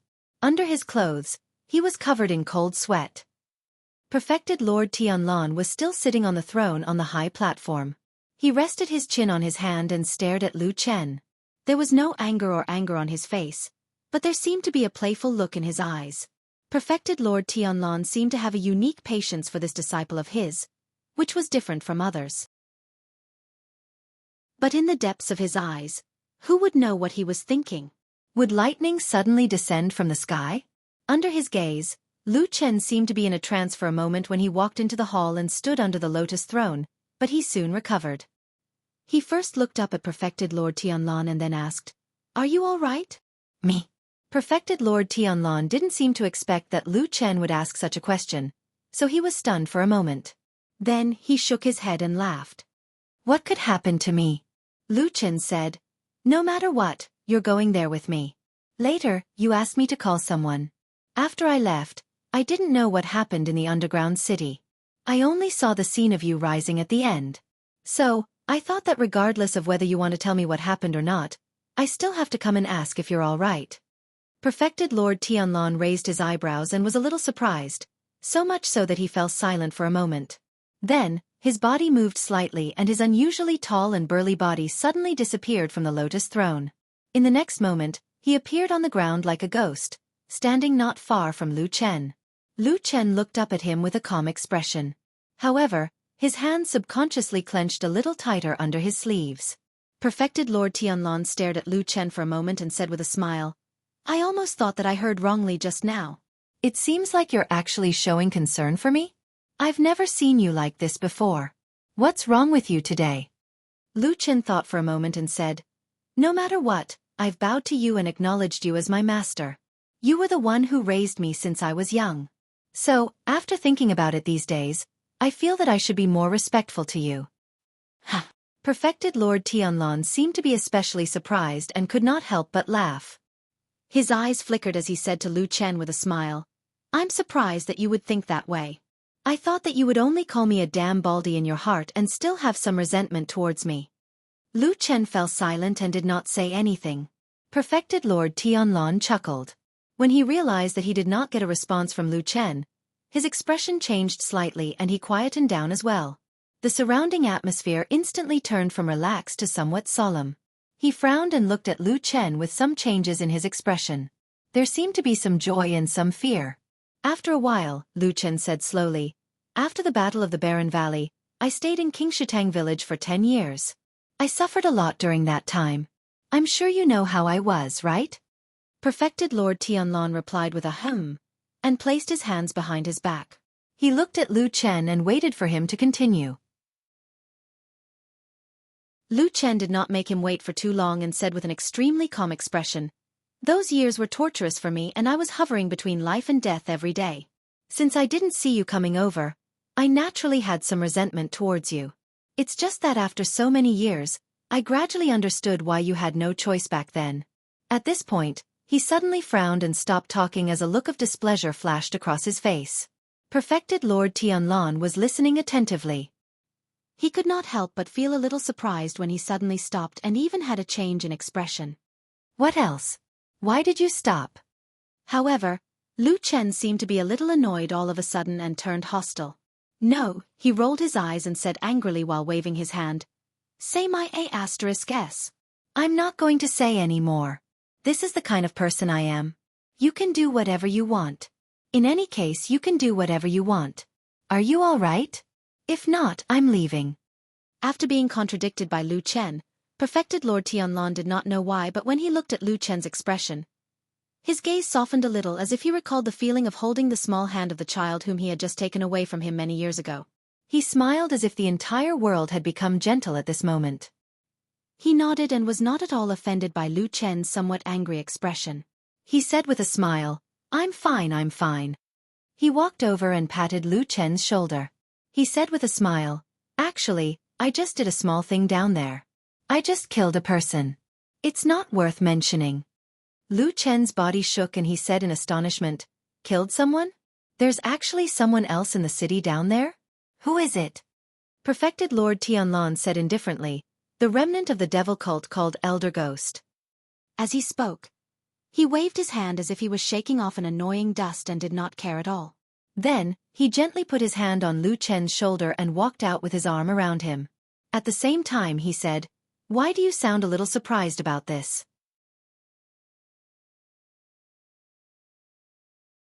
Chapter 6:18. You killed Elder Gue?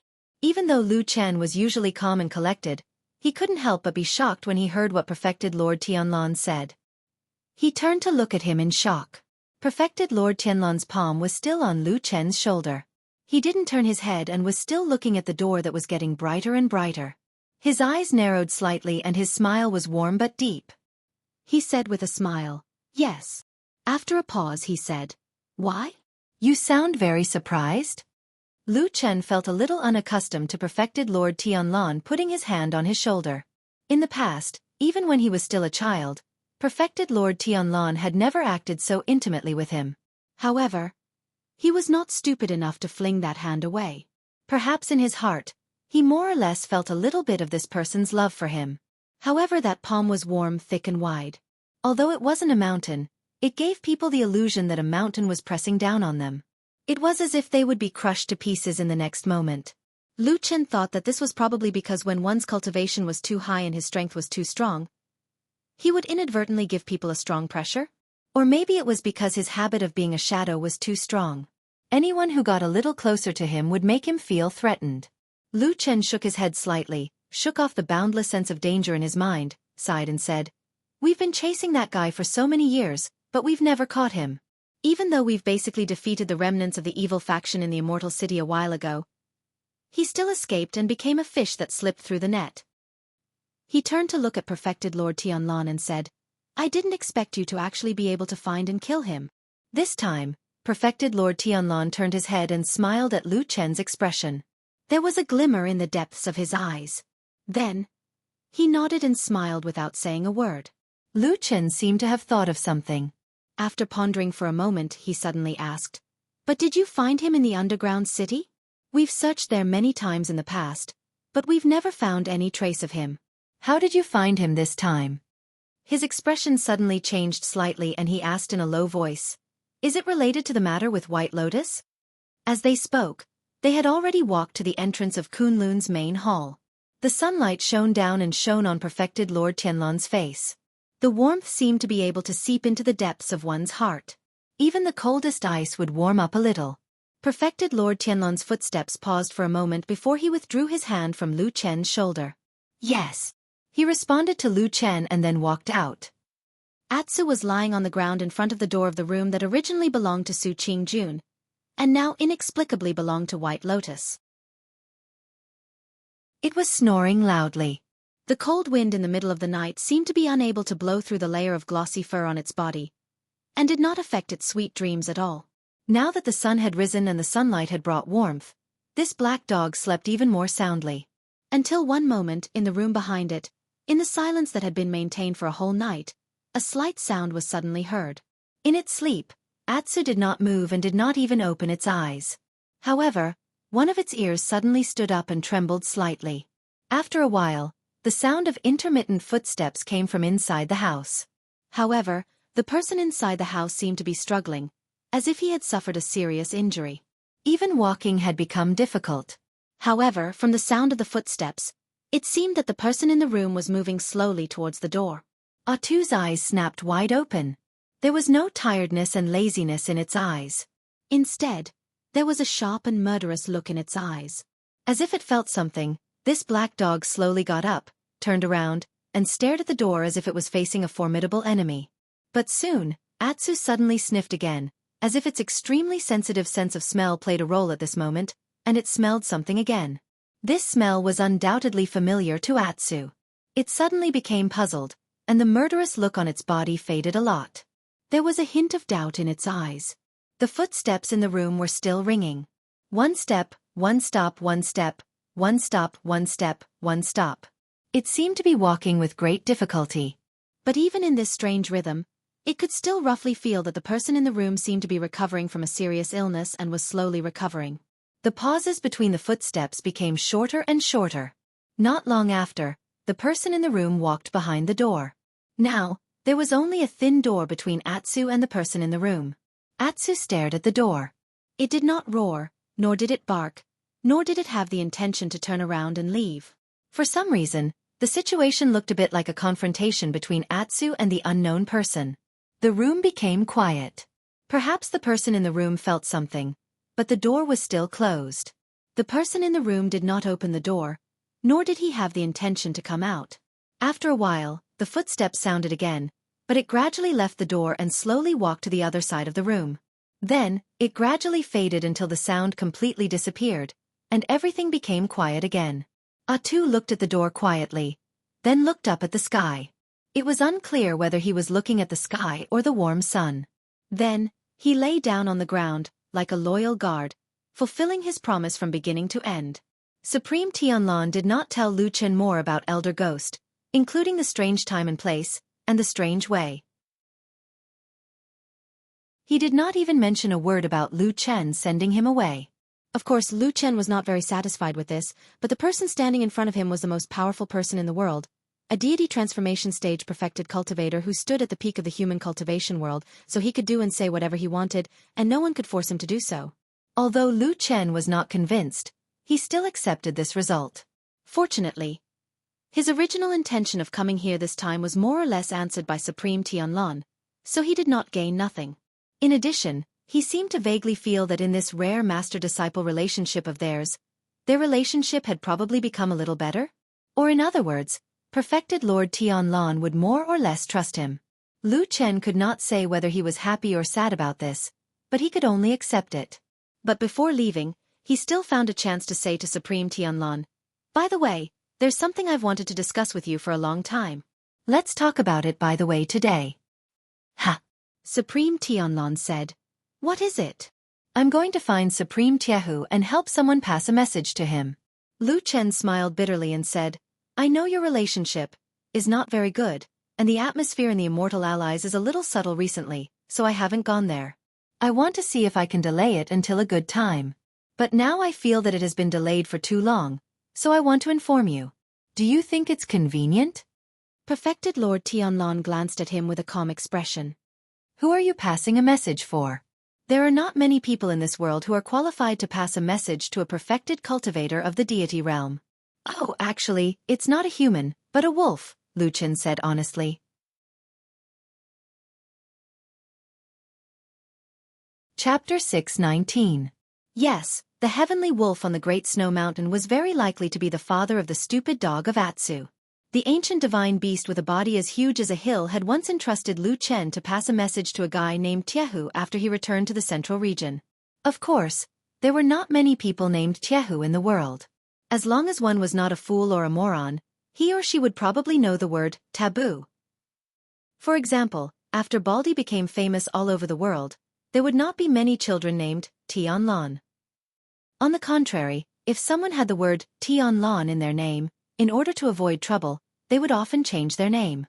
It might not be a big deal to have the same name as a powerful and unattainable perfected deity of Huashan realm. Therefore, Lu Chen did not need to investigate too carefully to be sure that the person the heavenly wolf wanted to pass the message to must be immortal Tiahu, one of the 6 perfected deity of Zhengxianmeng. In addition to the above reasons, there was actually another very simple reason. That was, the heavenly wolf was a terrible ancient fierce beast, and the Great Snow Mountain was a dangerous place. How could ordinary people get close to it? After thinking about it, the only possible candidate left was immortal Tiahu. It had been a long time since Lu Chen returned to the central region from the Great Snow Mountain, including the time when he arrived at the immortal city where the headquarters of Zhengxianmeng was located. During this period, he had seen immortal Tiahu several times, but almost all of them were in the presence of many outsiders, and most of the time, immortal Tianlan was also present. As the only successor of immortal Tianlan, Lu Chen was rapidly integrating into the system of Fuyunji, and gradually becoming the kind of person who held power in Zhengxianmeng. At the same time, of course, he could feel the undercurrents surging between immortal Tianlan and immortal Tiahu, as well as between Fuyunji and Tianjutsu Hall. Under such circumstances, of course, Lu Chen didn't want to do anything that might be misunderstood by Lord Tianlan. For example, he inexplicably went to meet immortal Tiahu alone and said something that nobody knew. Perhaps Lord Tianlan wouldn't necessarily suspect him, but this was purely making trouble for himself. Therefore, Lu Chen originally wanted to suppress this matter for a period of time. When the battle between these two big shots calmed down a little, when everyone calmed down and the conflict was not so sensitive, he would find an opportunity to pass on a message. Anyway, Sirius was far away in the Great Snowy Mountain, and there was no time limit when they parted. It should be okay to drag it out for a while. Listening to Lu Chen's narration and explanation, True Lord Tianlan's expression gradually calmed down. He looked at Lu Chen thoughtfully. After a while, he did not see any anger or strange look on his face. Instead, he looked at Lu Chen with interest and said, "This matter is nothing. I approve. Go and talk to Tai Hu." But, he shook his big head and asked curiously, "I'm a little curious. Your original idea is not wrong. It's okay to wait for a period of time to talk about it. Why did you suddenly change your mind now?" After a moment of silence, Lu Chen said, "I thought for a while just now, and I have a feeling that you probably won't have a good relationship anymore." He sighed and said, "I have officially promised Sirius about this matter. Although that guy is not a human, he is more terrible than a human. After thinking about it, I think it's better to end this matter as soon as possible so that I don't have to worry about it." True Lord Tianlan looked at him for a while and suddenly laughed. He nodded and said, "Good, end it as soon as possible. All right, you go and talk to him." Lu Chen said and nodded to True Lord Tianlan as a greeting. Then, he was about to leave. However, when he had only taken 2 or 3 steps, True Lord Tianlan's voice suddenly came from behind. "Oh yes, what message did Sirius ask you to pass to old man Tai Hu? Can you say it?" Lu Chen hesitated for a moment. At that moment, a thought flashed through his mind. Logically speaking, the content of a request for a message was naturally more confidential under normal circumstances. However, when Sirius told him about it that day, it didn't seem to specifically say that it was to be kept strictly confidential. Apart from that, the damn Baldi standing in front of him was obviously not an ordinary person. Therefore, Lu Chen quickly understood the situation. He nodded and said, "It's not a big deal. You can say it." He paused for a moment and said, "Sirius asked me to tell Tai Hu that it's time to return the leaf that I borrowed from him." True Lord Tianlan raised his eyebrows as if he was a little surprised, as if he did not understand what he said. He said with a hint of astonishment, "Leaf?" But after only a short moment, his face suddenly changed, yet his eyes shone brightly as he suddenly took a step forward and said in a deep voice, "You're saying that the devil cult's legendary one of the 4 divine weapons with 2 leaves and 1 seed is in this immortal city Sky Dragon Mountain, and is in the hands of that old man Tai Hu?" As he finished speaking, his expression became stern and solemn. It was as if this matter was unexpectedly important to him. Obviously, Lu Chen did not expect that True Lord Tianlan would have such a big reaction after hearing this. For a moment, He was a little stunned and stood rooted to the ground. However, although he looked a little stiff on the surface, in the blink of an eye, his mind was already spinning rapidly like a whirlwind. In an instant, he carefully thought through this matter from the beginning to the end. In fact, when he first heard what Sirius told him, Lu Chen had guessed in his heart that the leaf that Sirius mentioned was very likely to be one of the 4 pieces of the divine tree passed down by the devil sect. This was because both Sirius and Tai Hu's status were too high. Other than the legendary leaf of the divine tree, he could not think of any other leaf in this world that was worthy for them to specially discuss about debt collection. Of course, as for why the leaf of the devil sect would be in the hands of Sirius, and why Tai Hu, who was the righteous path Zhengxian Meng and the archenemy of the devil sect, would actually borrow this leaf, it was an extremely complicated and confusing matter. There might be a big secret in it. But now, to Lu Chen, all this was temporarily not important. What he had to face was true Lord Tianlan's questioning. Therefore, after a moment of hesitation, Lu Chen decided to tell the truth. He said, "To be honest, I don't know. When Sirius told me, he did not explicitly say that it was the leaf of the divine tree of the devil sect. But I guess it is very possible." He took a glance at perfected Lord Tianlan and his heart skipped a beat. Then he added, "Actually, it's also because I have this suspicion. Therefore, before I went to look for perfected Lord Tiehu, I thought about it and decided to tell you first to see what you think." True Lord Tianlan stared at Lu Chen. After a while, he slowly nodded with a trace of gratification on his face. Then, he looked deeply into the distance.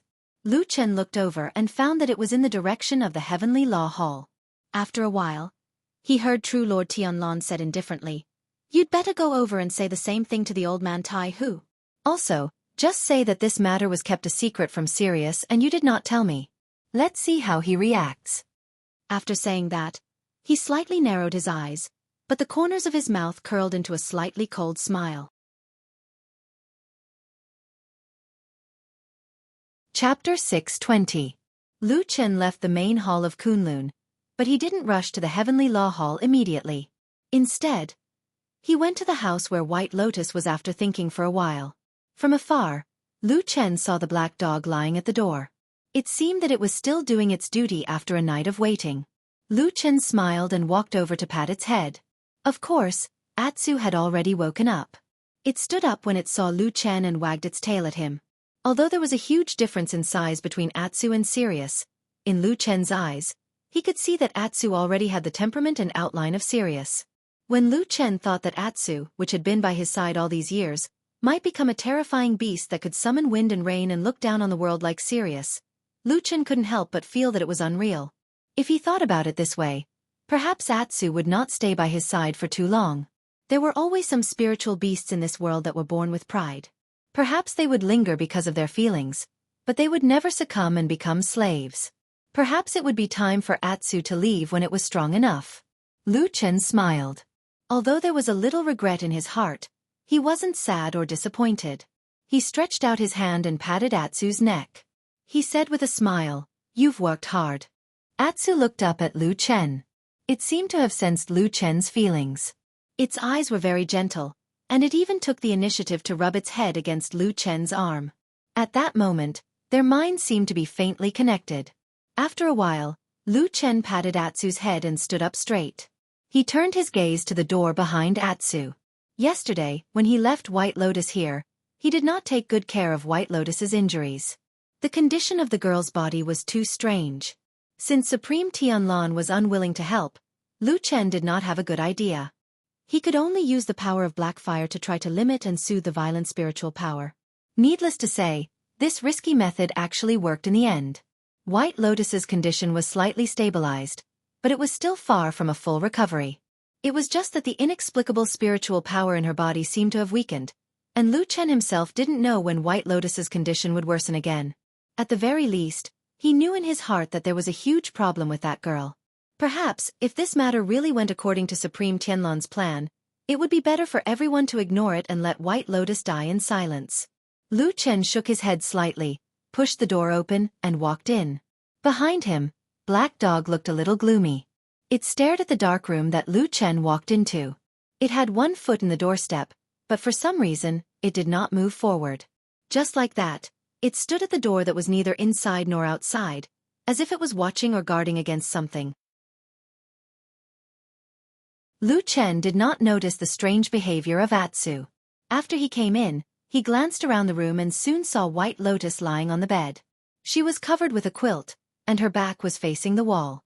It seemed that she had not moved since yesterday. Sure enough, her serious injuries have not recovered? Lu Chen sighed in his heart, and the way he looked at White Lotus was a little complicated. This girl was not close to him, but there were many entanglements between them. With his very tough character, he rarely softened his heart to others, but for some reason, he seemed to see White Lotus in a different light.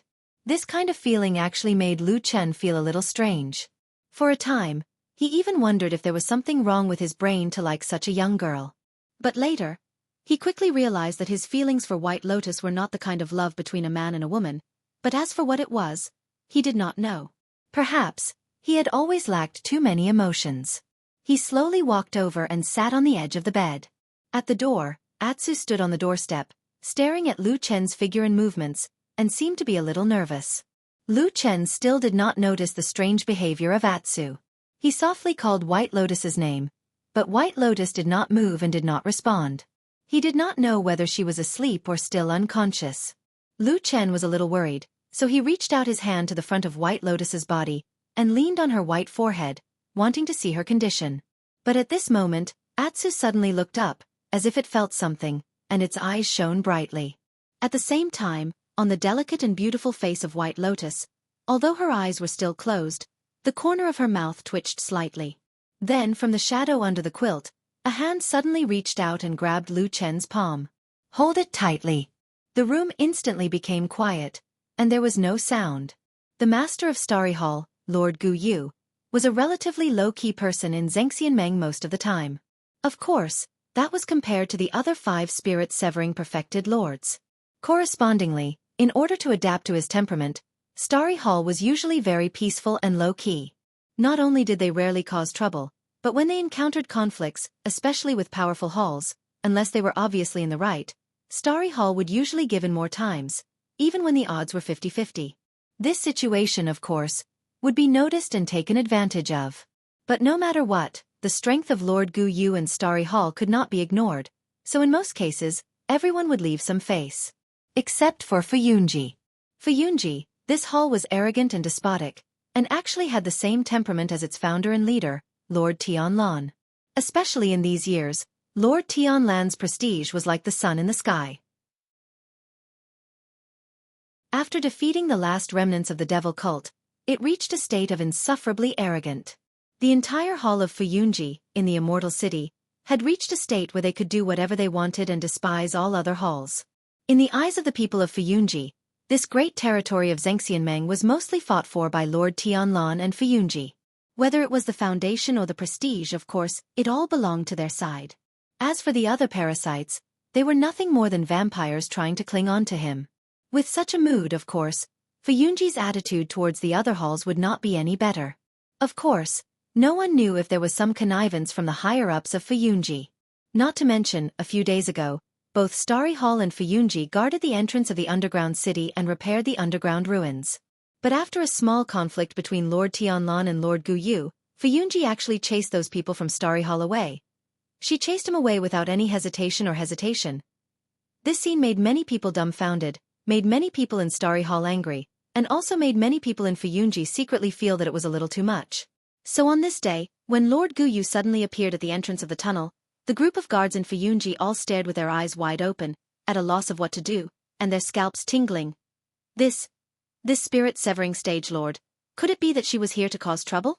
Under the guesses and worried gazes of the crowd, Lord Gu Yu walked over expressionlessly, then pointed at the entrance of the tunnel and told the people beside her, "I want to go down and take a look."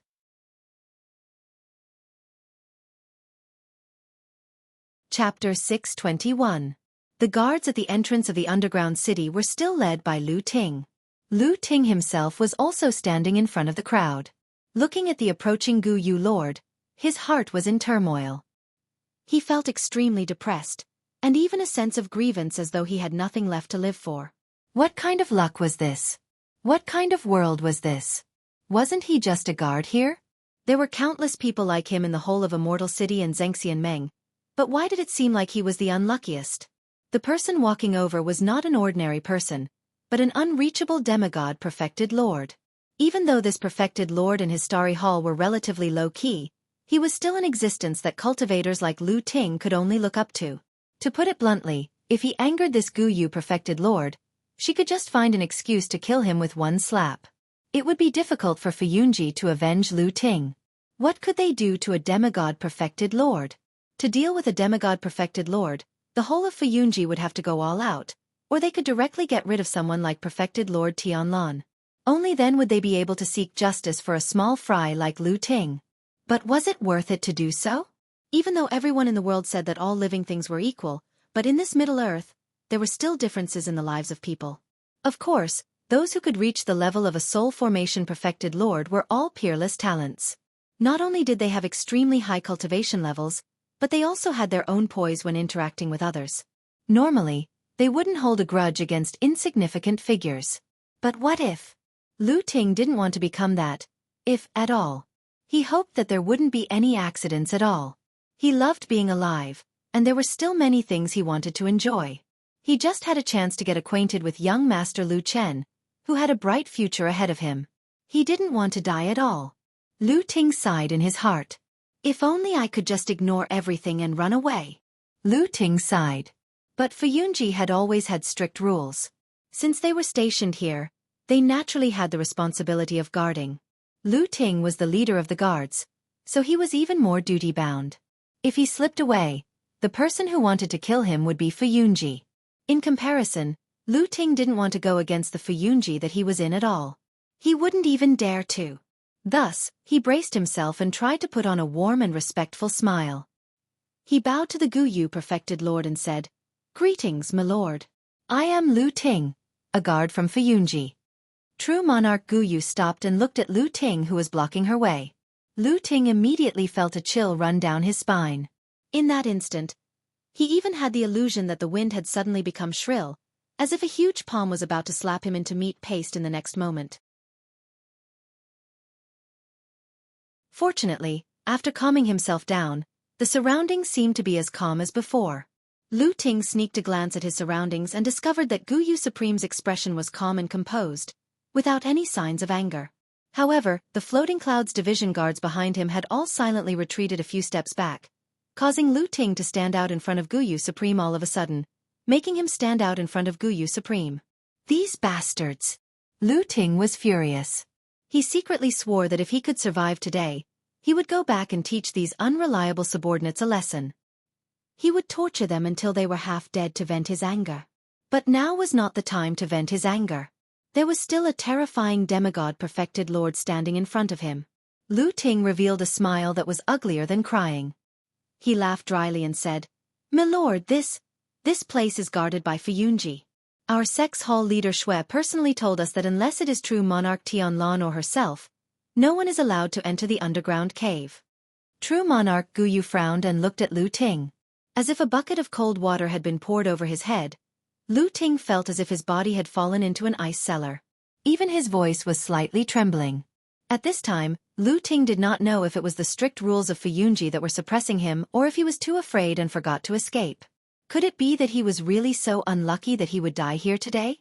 Just as Lu Ting was letting his imagination run wild, he suddenly heard Guyu perfected monarch say with an indifferent expression, "I've gone down several times with your perfected monarch Tianlan, including a while ago when our two halls were stationed here together.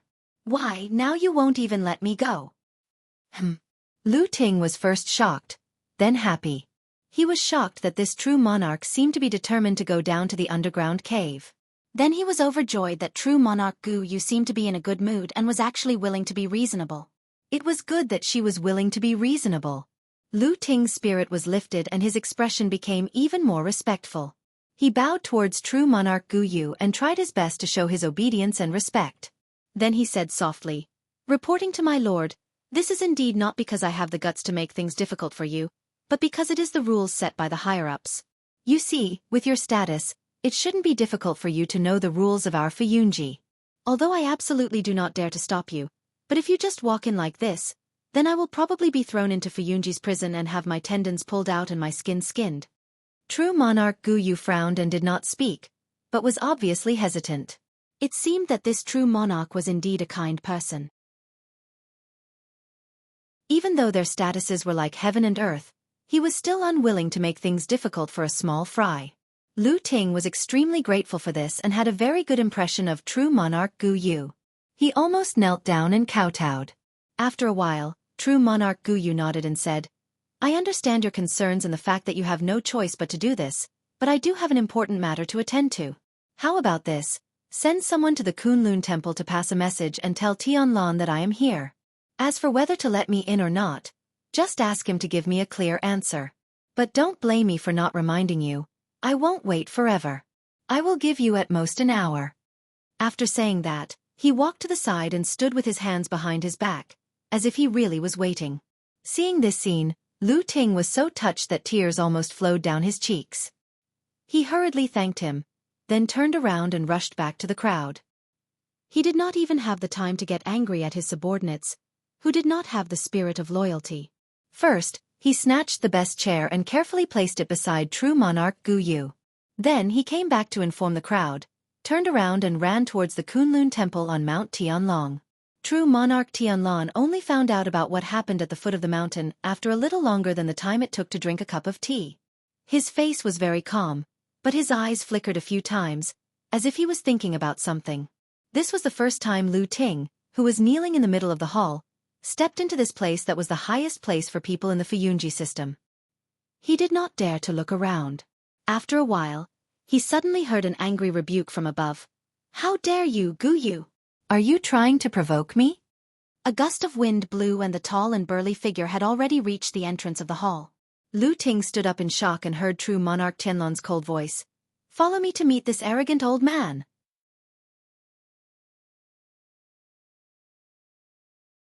Chapter 622. The hand that grabbed Lu Chen was slender and white. Perhaps because it was too pale, there was no color of blood. One could even vaguely see the blue blood vessels inside. This palm looked very perfect. If one didn't care about the cold aura, it could be considered very beautiful. But it was very cold. That hand was very, very cold. It seemed to be a bit colder than ice. A chill passed through his skin. Lu Chen frowned. Behind him, Atsu at the door of this room growled in a low voice. It was a bit vigilant and angry.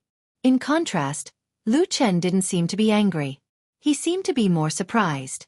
He stared at the hand that grabbed him for a moment, then lowered his head, looked at White Lotus, and said, "You're awake." White Lotus's body was on her side. It seemed that she had been lying down for a long time. A strand of beautiful hair slipped from her temple to her cheek.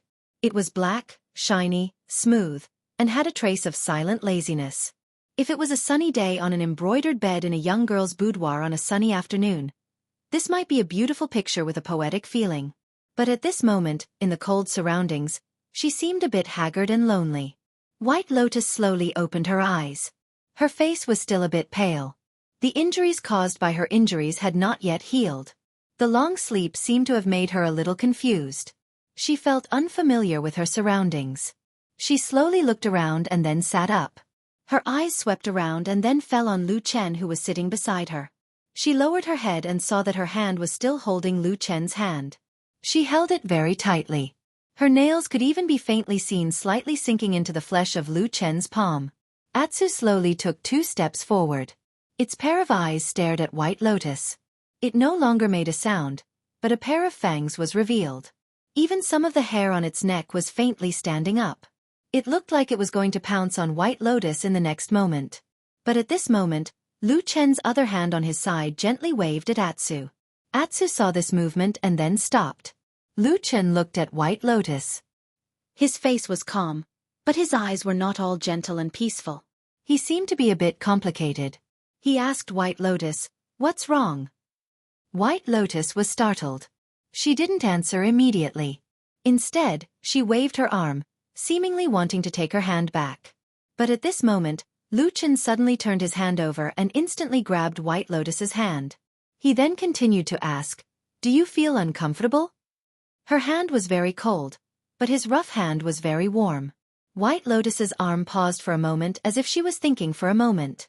Then she said in a low voice, "I'm fine." Of course, White Lotus couldn't really be fine. She was just being polite. As long as perfected Lord Tianlan didn't take action, Lu Chen basically couldn't think of anyone on Tianlong Mountain who could cure her strange injury.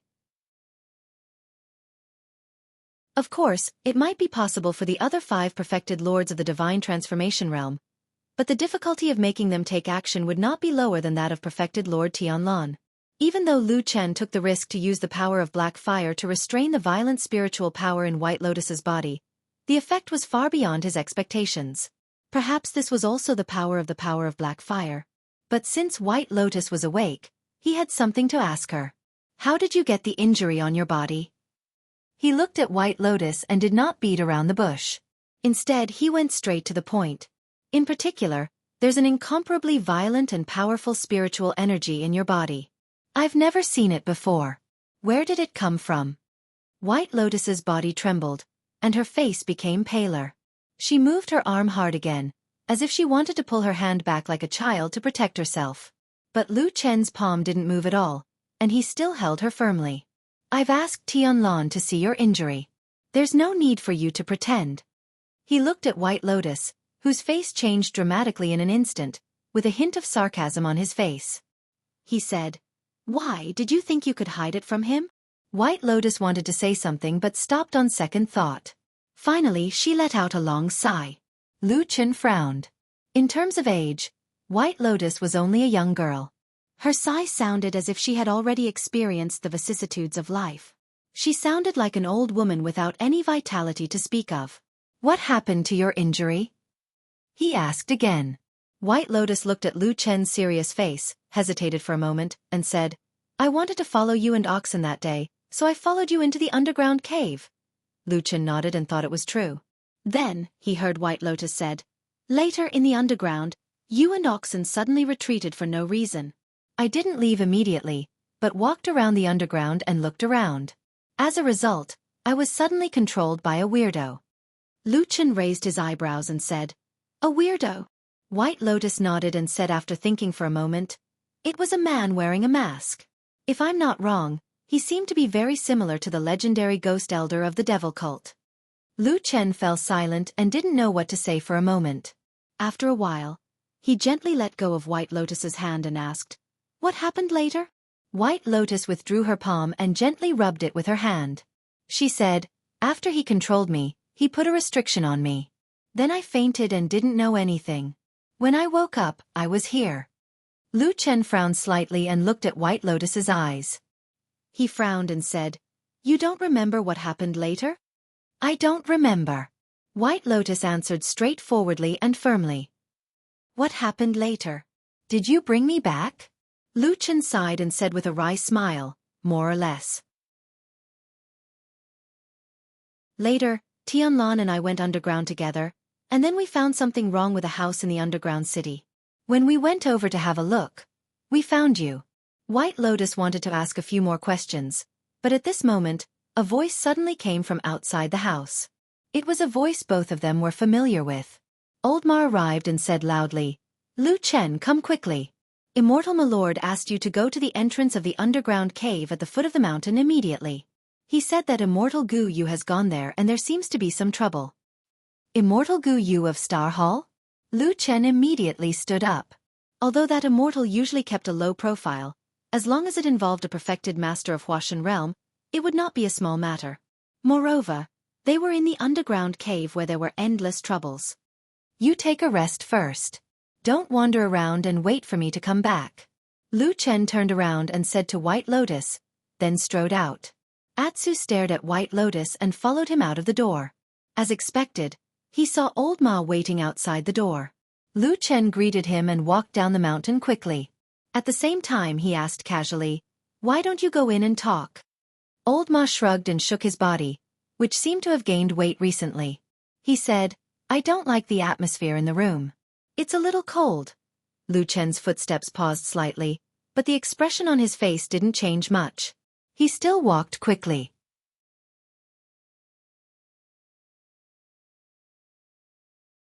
Chapter 623.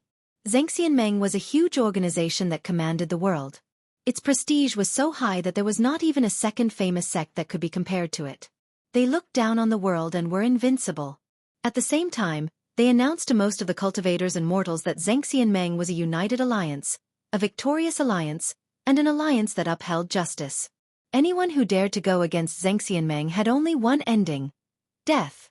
The devil cult was the best example. So what if they had a long history? So what if they were powerful? So what if they were vicious and vicious? In the end, they were all defeated by the efforts of Zhengxian Meng and the world's righteous, and they were about to become yesterday's flower. At least in today's world, as long as Zhengxian Meng did not have any problems, this organization would be invincible in the world. Most people in the world understood this. Of course, the people in Zhengxian Meng also understood this.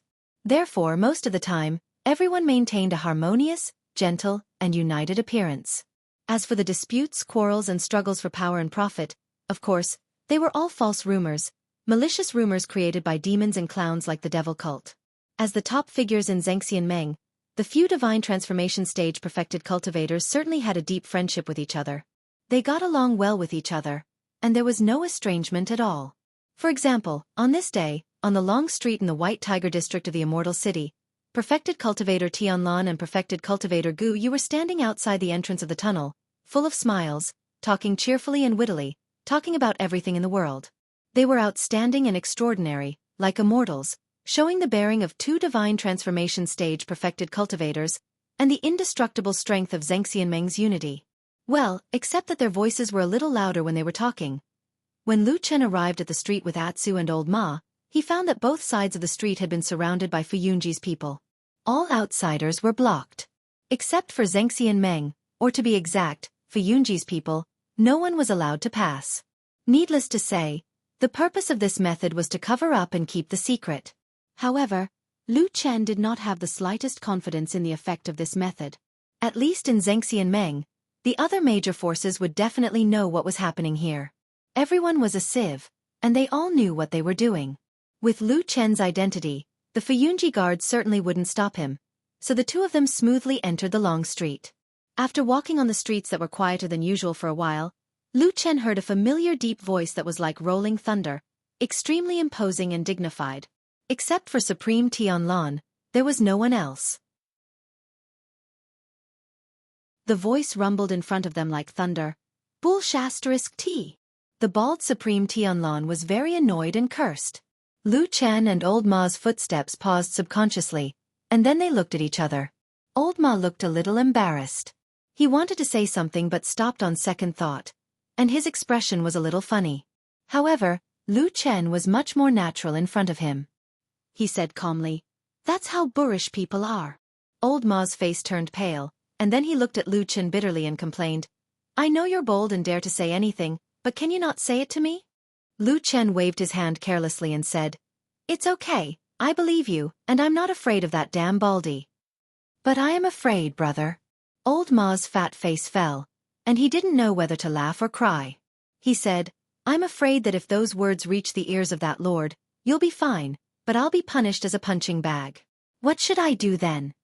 Lu Chen was stunned and said, "Is that possible?" Old Ma rolled his eyes and said, "What do you think?" Lu Chen thought for a while and then nodded. "You don't say." "I've thought about it carefully. That damn baldy might really do such a thing. It's a tactic that he often uses to beat the mountain to scare the tiger." Old Ma glared at him, and it seemed that he had nothing to say to this person. Lu Chen laughed heartily and patted Old Ma's shoulder.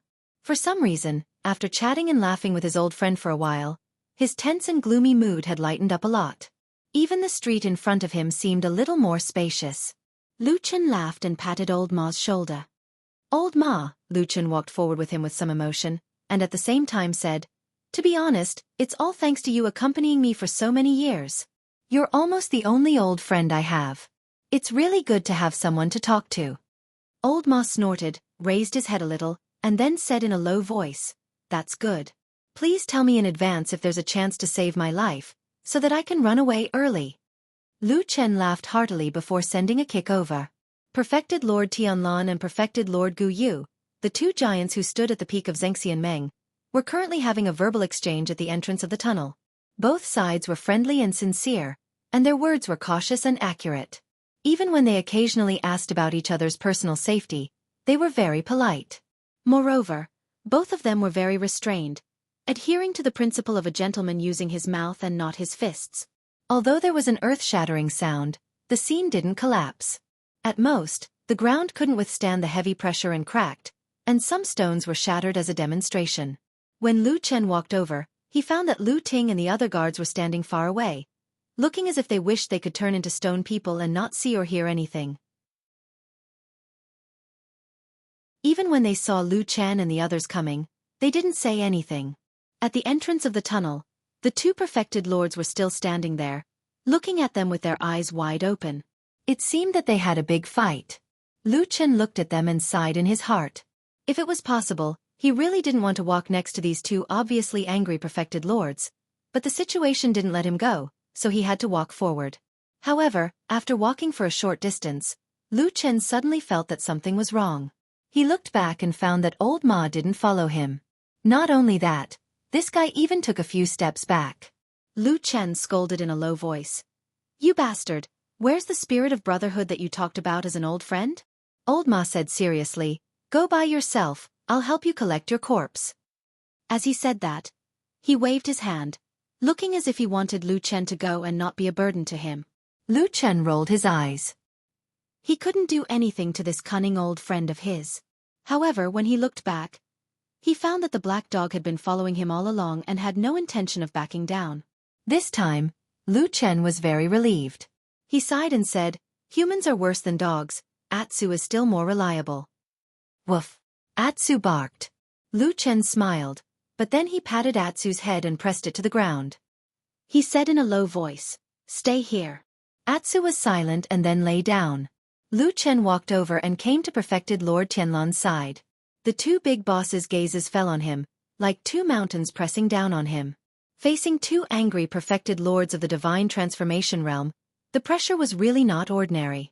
Lu Chen took a deep breath, then with a respectful expression, he greeted the two of them. Perfected Lord Tianlan looked a little angry. He sneered and said, "You came at the right time. Our master of Starry Hall has a lot of opinions about Fuyunji. He even said that there's something wrong in the catacombs below and insisted on going down to take a look." "Forget it. I can't be bothered to go alone with you. Lu Chen, accompany perfected Lord Guyu down for a walk. If there's anything strange, don't hide it from us and tell us when you come back." Lu Chen raised his brows and glanced at perfected Lord Tianlan. Seeing that the latter's expression was the same as usual, Lu Chen nodded after a moment of silence. "Yes, sir." After that he made an inviting gesture to perfected Lord Guyu and said, "This way please."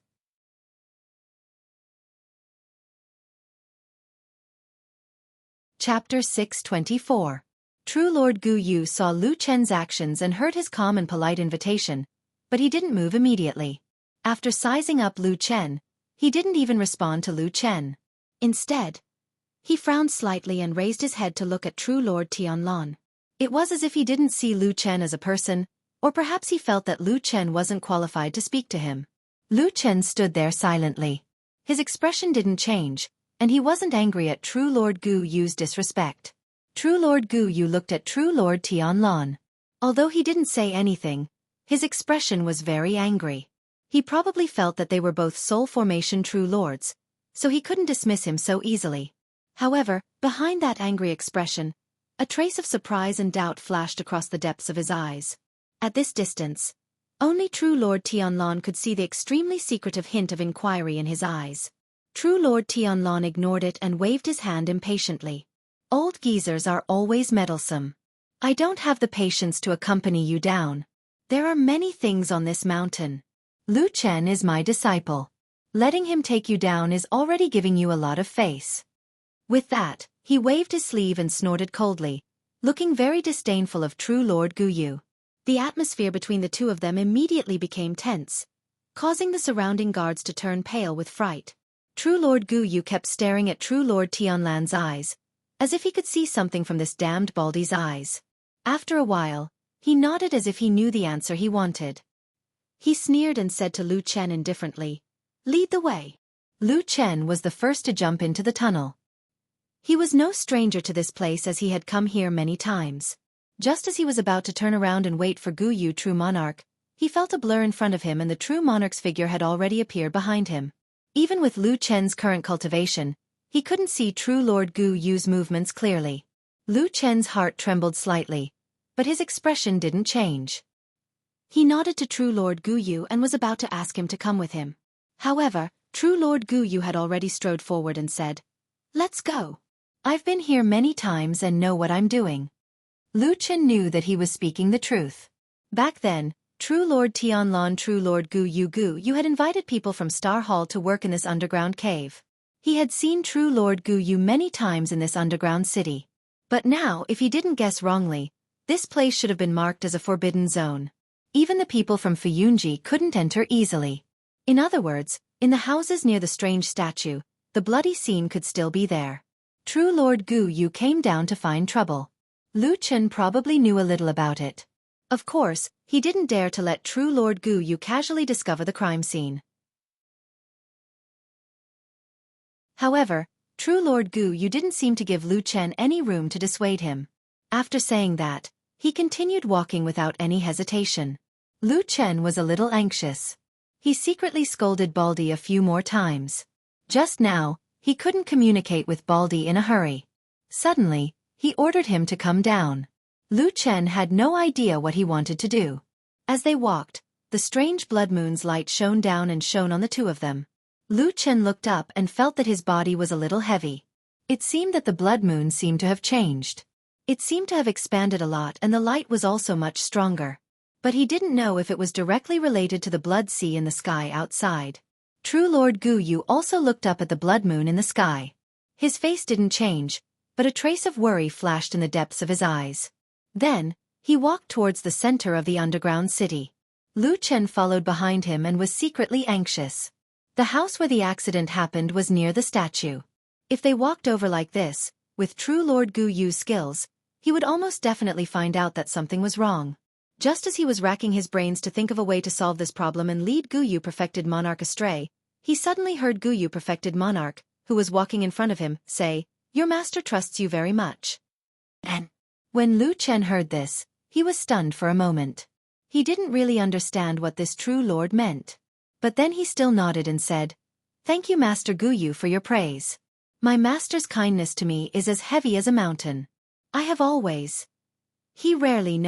He has never trusted a young person like this. True Lord Gu Yu interrupted Lu Chen's words. He stopped and turned to look at Lu Chen. "This is a rare fate. It is also a great opportunity. You must cherish it." Lu Chen was stunned again.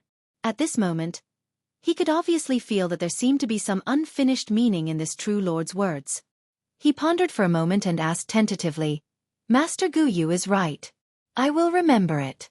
But, why did you suddenly mention this?" True Lord Gu Yu smiled and didn't explain further.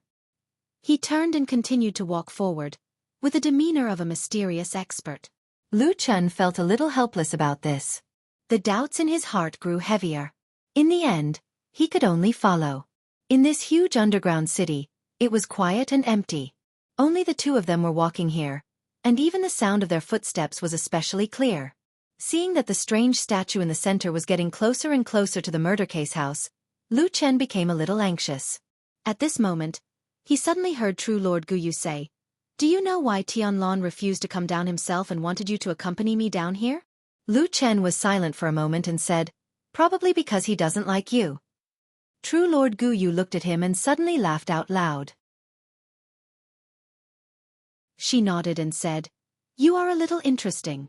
Amidst the laughter, they just happened to walk past the house. It seemed like Gu Yu True Monarch's attention was diverted by Lu Chen's sudden words. Who knew that when he reached the door, he turned around and without any hesitation, walked into the house naturally and straightforwardly. Lu Chen's face changed and his heart sank. True Lord Gu Yu stood at the door and even turned back to wave at him. She said calmly, "Come, let's go in and take a look." Lu Chen took a deep breath and tried hard to calm his racing heart. He then walked over. Real Lord Gu Yu walked in front with his hands behind his back, his eyes gazing at the unknown ahead. Walking leisurely, he said, "Many years ago, Tianlan once told me that he was prepared to spend the rest of his life alone, with no children, no disciples, no worries. I think this is the reason why he is unruly and does things according to his heart. Perhaps it is because of this that he was able to build such a grand foundation, doing what we old men could not do in our lifetime. Lu Chen listened quietly. At the same time, he smelled a bloody smell. It seemed that in a short period of time, the traces would not completely disappear. But now he actually accepted you as a disciple and values you so much. Maybe he wanted you to accompany me to let me understand this. True monarch Gu Yu walked in front of him and stopped when he was about to enter the backyard. From his voice, it could be heard that there was a hint of sorrow. But I am a little worried. If he has worries, will it affect the big things he wants to do? You have to know that all the things he succeeded in the past were done without burdens. True Lord Gu Yu slowly turned around and looked at Lu Chen, staring at him. Lu Chen's heart suddenly jumped. He forced a smile and said, "What do you mean by this?" True Lord Gu Yu was silent for a moment and then said calmly, "I am thinking that this matter is very important. Should I go and help this old friend?"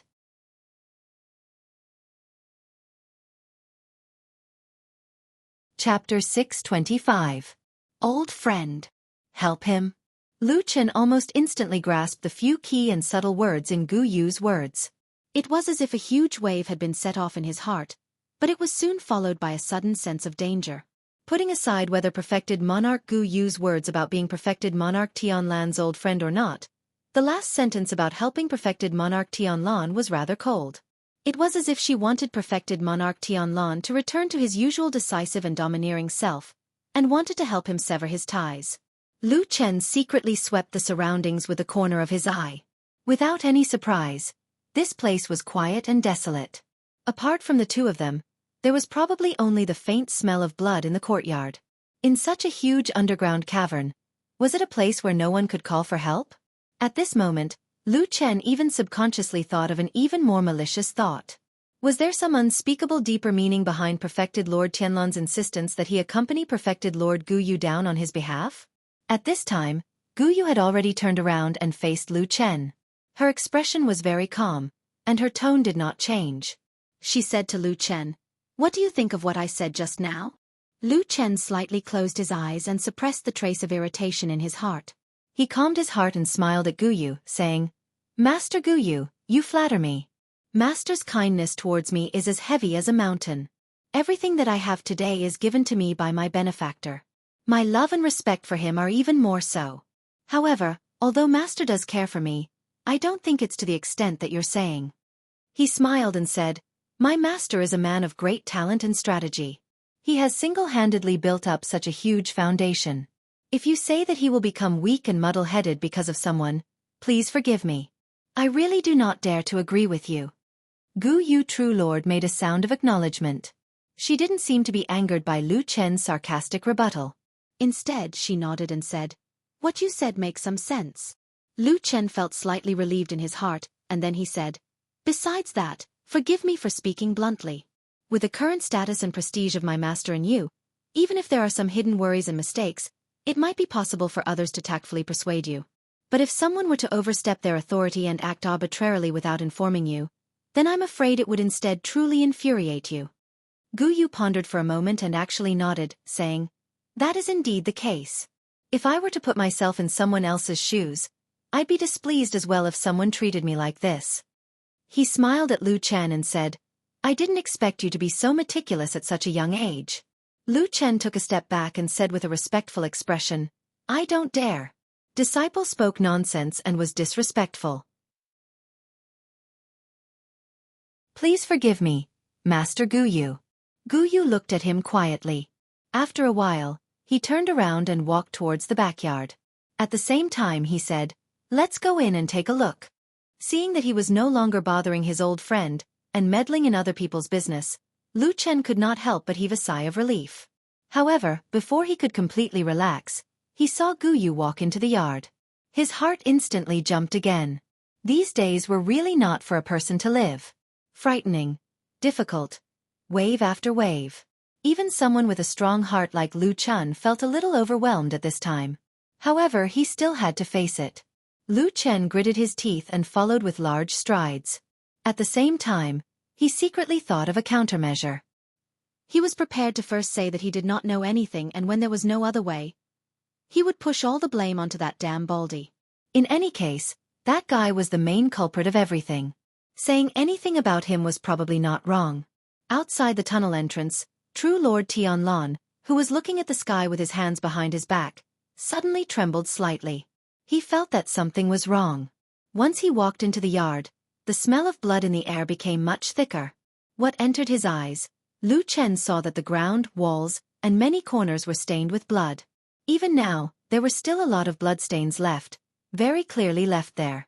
Even on the ground that had already dried up, there were many black lumps that looked disgusting and terrifying. Looking around without much guessing, one could imagine that a lot of blood had flowed here, staining the ground and the surrounding corners red. Then how many people had died here? Or perhaps there had been some kind of tragic and abnormal massacre here. Lu Chen asked himself. He realized that if he had not personally experienced the strange scene of White Lotus and that bloody man, he would probably have involuntarily imagined a bloody and tragic massacre. After all, there was too much blood here. But true Lord Gu Yu did not have such an experience. He came here and saw such a tragic scene. Then what would he be thinking in his heart? If he wanted to get to the bottom of this, things would be troublesome. For a moment, Lu Chen did not know what to do.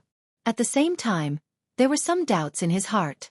Logically speaking, with that damn Baldy's intelligence, it was impossible for him to not think of this danger. But why did he let true Lord Gu Yu come down? Of course, true Lord Gu Yu was also a demigod true lord. If he really had doubts about this underground cave and wanted to come down no matter what, there was indeed no one who could really stop him.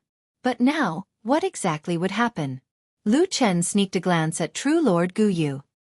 He realized that ever since he walked into this bloody courtyard, true Lord Gu Yu had been silent. His gaze slowly swept across everything here. He looked at the ground, the walls, the corners, including the dry well in the courtyard, but he did not say a word. He just stood there quietly. After a while, he turned and said to Lu Chen, "Let's go." Left. Just like that. After true Lord Gu Yu said that, he walked straight out of the courtyard. Lu Chen looked at his back dumbfounded. But he quickly reacted and hurriedly followed. At the same time, his heart once again stirred up waves. He thought of what this true lord had said about old friends before. Recently, the entire Sky Dragon Mountain was filled with rumors that Gu Yu and Tianlan, these two big shots, had a very unpleasant quarrel. But now, it seemed that they really were so-called old friends. If these two deity transformation stage perfected lords were secretly colluding with one another, then just how big of a deal were they plotting? Lu Chen felt a chill in his heart as he followed the Gu Yu true lord out of the house, and then saw him walking the long way back. Lu Chen's heart was filled with many questions. But at this moment, he did not dare to ask. Just like that, he followed true Lord Gu Yu out of the cave and returned to the surface from the entrance of the tunnel.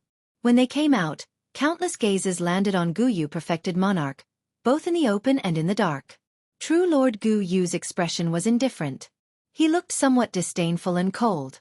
After a cold snort, he indifferently said, "If there's nothing else, I'm leaving." With that, he waved his sleeve and his entire body rose into the air.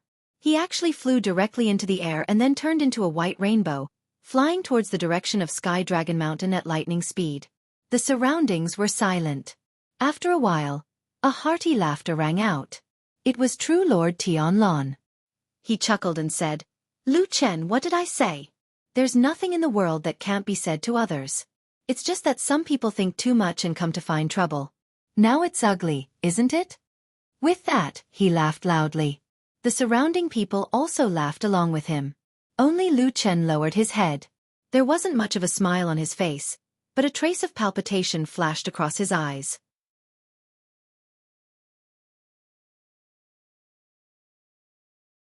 Chapter 626. The news that Supreme Gu Yu had aggressively gone to Fuyunji's territory to find fault with them, but returned without any results quickly spread throughout Zhengxianmeng. Everyone was very curious about the actual situation at the time, and the description of the scene quickly spread, even though the people on that long street were almost all Fuyunji's men. This set off the old saying, "There is no such thing as an impenetrable wall," and once again proved the complicated power situation in Zhengxianmeng. Describing it as intertwined might not be entirely accurate, but it was still somewhat vivid. Interestingly, in this matter, most people didn't think that Supreme Gu Yu's information was fake, and thought that it was definitely the right thing to do. However, The reason why he returned without any results was because Fuyunji and Supreme Tianlan were so cunning that even a divine transformation true monarch couldn't do anything to them. Of course, there was also a small group of people who noticed that Supreme Gu Yu didn't enter the catacombs himself, but sent his disciple Lu Chen to follow Supreme Gu Yu down. Although this didn't seem to be too abrupt on the surface, as deity transformation stage perfected lords whose every move attracted the attention of tens of thousands of people, as well as the leaders of enormous forces, even the slightest of actions would be magnified by others. It was just that everyone's conclusions were sometimes different. Some people thought that Supreme Gu Yu was arrogant and sent his disciple to show his contempt for Supreme Gu Yu. Some thought that Supreme Gu Yu valued and trusted his disciple Lu Chen very much, and began to nurture this disciple so that he could build a relationship with other divine transformation true monarchs. However, there were also people who thought that Supreme Gu Yu was already dissatisfied with this disciple named Lu Chen, and began to vaguely express this to his subordinates in Fuyunji. It was even more likely that Supreme Gu Yu was using this method to hint to Xue Ying and other trusted subordinates of many years that they might receive news of Lu Chen's violent death in a few days. The same action could be interpreted in many different ways. This was probably because people were too smart in today's world. However, there were also people who were not affected by the waves of rumors, such as Lu Chen himself, because he felt that he was standing in the center of the storm. He saw and heard news that was far more real than outsiders. He understood the undercurrents and even the ups and downs of the waves under the calm sea, and in the near future, it would become a monstrous wave that would reach the heavens. If perfected Gu Yu's words in the underground city were not enough to convince him, then after they returned to the surface, perfected Gu Yu and perfected Tianlan's short conversation, perfected Gu Yu's angry departure, and especially the fact that he and Tianlan were incompatible like fire and water, yet he did not mention a word about what happened underground. All of this finally made Lu Chen completely certain that these two divine transformation stage perfected cultivators, who were enemies in everyone's eyes, had reached a tacit understanding and secretly colluded with each other. What were they going to do? What exactly was it that required people of their status and strength to secretly plot against it? The answer was almost obvious. Only other deity transformation perfected sovereigns of the same level could make a deity transformation perfected sovereign seriously plot against them. Then, to be able to make a powerful and unusually arrogant person like Tianlan willing to lower his head and secretly plot an alliance, there must be more than one deity transformation perfected sovereign he had to deal with. At the very least, it was very likely that their strength was not below his and Gu Yu perfected sovereigns. Then there must be two deity transformation perfected sovereigns, or even more? When Lu Chen thought of this, he felt a little suffocated, but very quickly, he felt a rare sense of excitement. This was a rare, or even unprecedented, legendary battle in the world. Even the bloody battle between Fuyunji and the devil cult over the years paled in comparison to this possibility. One must know that this was perhaps the pinnacle of the human cultivation world, and could easily determine the future of the human race and the direction of development. That damn Baldy was indeed an amazing person. Once he made his move, he was going to do something big. Do you think he believes me? On the way back, Lu Chen asked Old Ma, but before Old Ma could answer, he muttered to himself, "Now it seems that he probably believes me." Old Ma was a little puzzled by his muttering to himself, and asked, "What do you mean?" Lu Chen smiled, but changed the topic, and said, "Well, it seems that all kinds of things have to be sped up. We can't dawdle anymore. Time waits for no man." Old Ma's expression changed slightly, and he glanced at Lu Chen, subconsciously lowered his voice, and approached him, saying in a low voice, What's the situation here?" Lu Chen patted him on the shoulder and said, "I've said what I wanted to say just now." Old Ma was a little angry and said, "You bastard, why do you also learn from those officials, only saying half of what you want to say, and acting mysteriously? Can't you just tell me clearly?" Lu Chen smiled and said, "The secrets of heaven can't be revealed. Otherwise it would seem that I'm not smart enough. Besides, if I say something wrong, won't I be even more embarrassed? It's just right now." Old Ma rolled his eyes and said, "After you return to the immortal city, you've learned bad things." Lu Chen laughed, and seemed to be in a very cheerful mood. This was one of the rare times that he looked happy recently. He told Old Ma, "You go to White Lotus's house first, and help me check on her situation. Her injuries are very troublesome. In any case, she has been with us for a period of time, and we should help her as much as we can." Old Ma nodded and said, "I will go, but what about you, aren't you going?" Lu Chen said, Yes, I have something to do. I have to go to the Heavenly Law Hall. Old Ma was startled and said, Heavenly Law Hall? What are you going to do there? Lu Chen said, to find Immortal Tiehu, I have something to tell him. Old Ma frowned, and wanted to say something, but stopped. Lu Chen nodded and said, I know, I have already told this matter to the damn Baldy, and he also agreed. Old Ma nodded, and the expression on his face clearly relaxed. Although he still looked a little curious, and really wanted to know what Lu Chen was going to do with Immortal Tiehu, in the end, he actually suppressed his curiosity, and turned away without saying a word. Sometimes in this kind of Vanity Fair, the less people know the longer they might live. Lu Chen understood Old Ma's intention, and also felt a little emotional, because in the past 10 years, his life was actually similar to that of Old Ma. But after all, it was different now.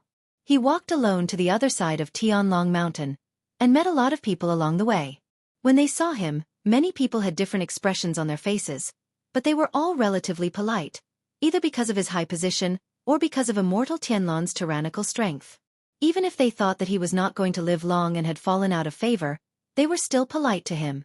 Otherwise, why would you be angry with a dying person?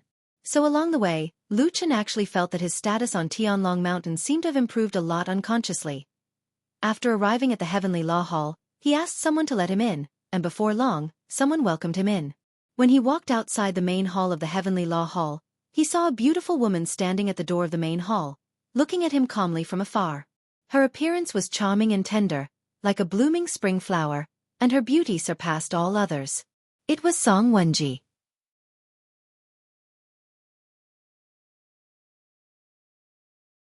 Chapter 627. Seeing Lu Chen coming over, Song Wenji gracefully walked down the stone steps to welcome him. She had a polite and joyful smile on her face, making people feel as if they were bathing in the spring breeze. Lu Chen also went up to greet her. Everyone looked at each other and smiled. The atmosphere was very harmonious and warm. Song Wenji smiled and said, When I heard the news just now, I didn't dare to believe it. I specially asked again before I dared to believe that it is young Master Lu who has come to visit. Lu Chen also smiled and said, Miss Song, you are too polite. I don't deserve it. I don't deserve it.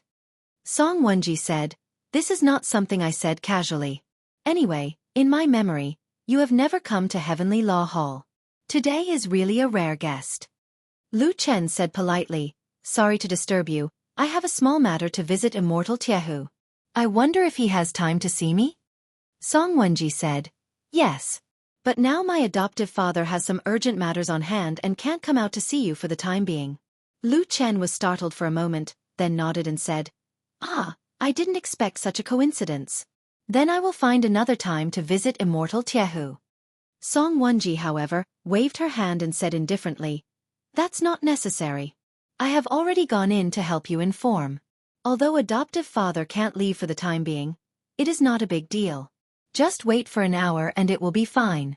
He asked me to come and greet you first. Wait for a while in the main hall of Heavenly Law Hall. He will come out in a while. Lu Chen hesitated for a moment, then nodded and said, In that case, I will have to trouble Miss Song.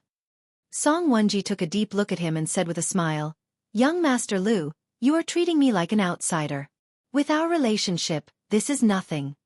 After saying that, she turned around and made a gesture of invitation, then led Lu Chen into the main hall. Lu Chen followed behind her, looking at the back of the woman from the corner of his eyes. He had some doubts in his heart. Although he and Song Wenji had interacted with each other recently, it was impossible for their friendship to be very good. Even if they had a good relationship, there were still the two Supremes standing behind them. Based on the hostile atmosphere between the two deity transformation realm lords, Tianlong and Tai Hu, even if the two juniors wanted to befriend them, they would have to be cautious. It could even be said that the fact that they did not turn against each other and become mortal enemies was already a sign of politeness. Song Wenji brought him into the main hall of the Heavenly Law Hall. Of course, it was also Lu Chen's first time coming to this place, so he looked around curiously. In fact, as one of the most powerful places in Mount Tianlong and Zhengxianmeng, this main hall was basically on par with the Kunlun Palace. In terms of history, the main hall of Heavenly Law Hall was even older and more profound than the Kunlun Palace in Fuyunji. After all, Fuyunji was founded by Lord Tianlong, and it only rose rapidly in recent years. In the past, there was not such an unruly force in Zhengxianmeng. The nobles that were deeply rooted in the hearts of the people were the Heavenly Law Hall, the Starry Palace, and the Dezayuan. They were considered to have been the tripod of power since the early days of the establishment of Zhengxianmeng. Their power was intertwined and their potential could not be underestimated. Therefore, the heavy sense of a long history was also reflected in this main hall. Lu Chen saw many tall and magnificent murals on the walls of the main hall here. The murals depicted either ancient legends or some heroes and legendary lords from thousands of years ago. The sense of vicissitudes of history, the sense of heaviness, and even the sense of excitement that made people yearn for it arose spontaneously. These things could not be felt in the Kunlun Palace at all.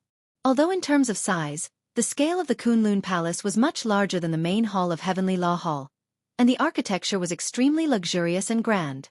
At a glance, one could see the typical style of Lord Tianlan, unscrupulous, arrogant, and the most powerful in the world. He wanted to suppress everyone in the world, even if it was a main hall. In the main hall of Heavenly Law Hall, there was no exclusive lotus throne like that of Lord Tianlan, which was as high as the seat of God or Buddha.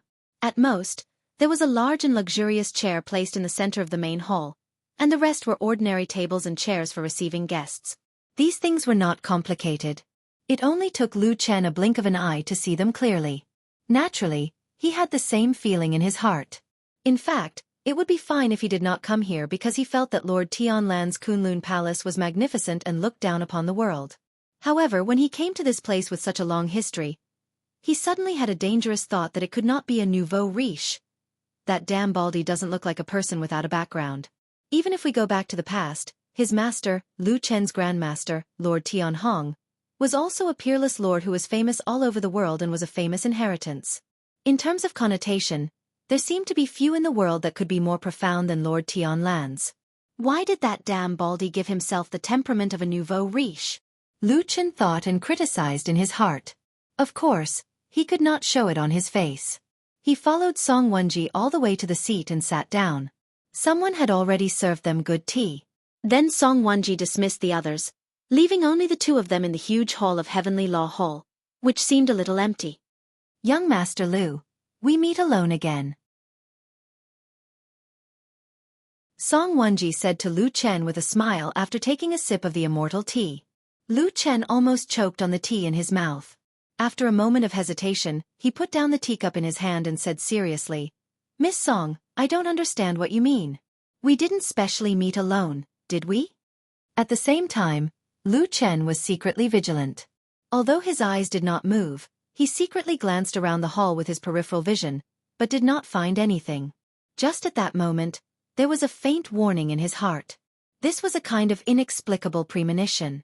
There was no evidence to speak of, but it was unknowingly possessed by him when he was lurking in the devil cult in the past in that extremely dangerous situation. Like a lonely wild wolf, cautiously facing the world full of dangers. In a secret corner of the hall of Heavenly Law Hall, separated by a thick wall, at this moment, Immortal Tiehu, who was supposed to be dealing with a small but urgent matter and therefore could not leave to make Lu Chen wait for a while, was sitting in a secret chamber behind the wall. There was a strange mirror shimmering with a strange light. It was unknown what kind of strange ability had been set up on it, but it actually reflected the scene of Song Wenji and Lu Chen sitting across from each other in the hall. Not only was the image extremely clear, even their voices were transmitted here without a single error. Immortal Tiehu looked indifferently at Lu Chen on the image, listening to his words.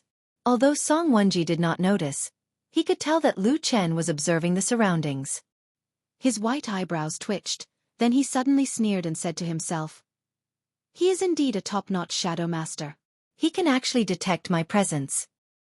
He pondered for a moment, then suddenly picked up a piece of jade and said in a deep voice, Ask him why he is here.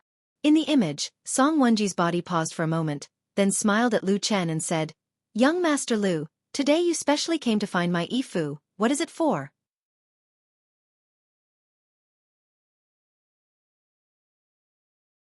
Chapter 628. At that moment, Lu Chen's heart suddenly skipped a beat. Although Song Wenji in front of him looked normal, he still felt that this woman seemed to have paused for a moment. However, that moment was too short. Perhaps it was an illusion. Therefore, Lu Chen did not show any more hesitation. After a smile, he said frankly, Actually, before I returned to the Immortal City, I met a person. He asked me to pass a message to Immortal Tai Hu. I came here today to pass this message. There's nothing else. Pass a message? Song Wenji seemed to have not expected Lu Chen's reason for coming here. She was startled for a moment. After a while she smiled and said, to be able to trouble Immortal Tianlan's only disciple, young Master Lu, to pass a message, this person's identity must be extraordinary, right? Lu Chen nodded and said with a smile, it's all right. However, I feel that a person who is qualified to talk to someone like Uncle Master Tai, who shouldn't be too bad. That's true. Song Wenji seemed to have thought of this as well.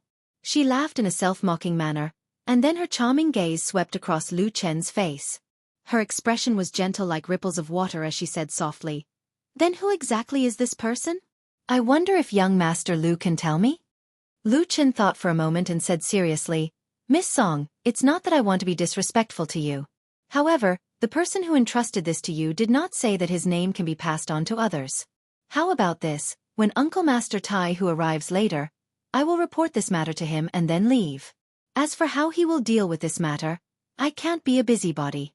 He smiled and said, when the time comes, you can ask Uncle Master Tai Hu. With the close relationship between you and your daughter, and Uncle Master Tai Hu's love for you, I believe he will tell you everything he knows. Song Wenji's expression changed slightly, not because Lu Chen didn't want to tell her the identity of the messenger, but because the man in front of her mentioned intimate relationship, love, and other words in his last words. Perhaps she was paranoid, or perhaps she thought too much, but she felt that it was a little harsh, as if Lu Chen was referring to something else. But when she looked carefully at Lu Chen's face again, she found that this person's expression was the same as usual, and the tone of his voice had not changed at all. There was no sarcasm in his words at all. Could it be that he was thinking too much? There were some things that would leave a guilty conscience in one's heart. Even if one was wearing a warm and soft skin, one would still be afraid of being mentioned. For some things, even if one had an excuse, one would still feel ashamed. It was like the deepest wound that couldn't be healed, always dripping with blood as it cut into his heart. Just a touch would cause him pain. Some people would become numb to the pain after a long time, slowly getting used to it. Then this kind of thing would no longer matter to him, and the wound would slowly be covered up. But there were also some people, although everything was so outstanding on the outside, but their hearts could never pass that hurdle, and would sink into this painful abyss for a long time. Song Wenji stared at Lu Chen, her eyes bright, sharp but no longer clear. Lu Chen felt it, and also raised his head to look at her. After a while he asked softly, Miss Song, what's wrong? Song Wenji was silent for a while, shook her head and said, nothing. Ha ha ha ha. When the tea in the cup was slightly cold, a burst of bright and clear laughter suddenly came from the depths of the Hall of Heavenly Justice. After hearing this voice, Lu Chen and Song Wenji both stood up and turned to look in that direction. After a while, Tiehu Supreme walked over with vigorous steps, in high spirits, full of energy, as if he had encountered some happy event, and was very happy. Along the way, he waved to Lu Chen and said with a smile, Little Lu, it's rare for you to come to my place, a rare guest, a rare guest. Lu Chen revealed a respectful expression, bowed politely, and then said with a smile, I have some matters to attend to, and have disturbed Sherbua's cultivation, it's really a sin. Tiehu Supreme waved his hand indifferently, then walked to his throne and sat down, and signaled for Lu Chen to sit down and talk. And at this time, Song Wenji smiled and personally went to serve tea, poured a cup for Tiehu Supreme, and changed the tea for Lu Chen. After Lu Chen thanked Lu Chen, Tiehu Supreme looked especially gentle and kind today, and said to Lu Chen with a smile, Little Lu, if you have time in the future, come visit me more often, don't stand on ceremony. To be honest, among all the disciples under the immortals in Zhengxi and Meng, I think you are the most promising, the others don't look like they will be able to achieve anything. Lu Chen was shocked, and quickly stood up, and said with a smile, Sherbua, you flatter me, I don't deserve it. Many senior brothers in the immortal allies have been famous for many years. Their cultivation is profound, and their prestige is great. I am still far from them. Tiehu Supreme snorted and said, But they are all useless, what's the use? He looked at Lu Chen and said with a smile, But you are different. Brother Tianlan has the most sharp eyes in the world. Those who can be chosen by him must be outstanding geniuses. As he spoke, he sighed and continued, To think that our Hall of Heavenly Law will have no successor in the future, This old man is truly disappointed. When Lu Chen came here, he never thought that Tiehu Supreme would have such a high evaluation of him. He was really caught unprepared, and didn't know what to say for a moment.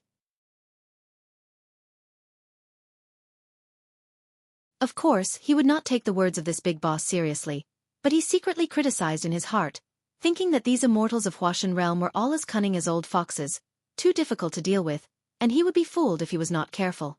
After praising Lu Chen, Tiehu Supreme did not even ask Lu Chen why he came, but just smiled and said to him, "By the way, how is your master these days, is he well?" Lu Chen was slightly shocked, and at that moment, his mind involuntarily had some thoughts, but he immediately replied, "Thank you for your concern, Sherbois.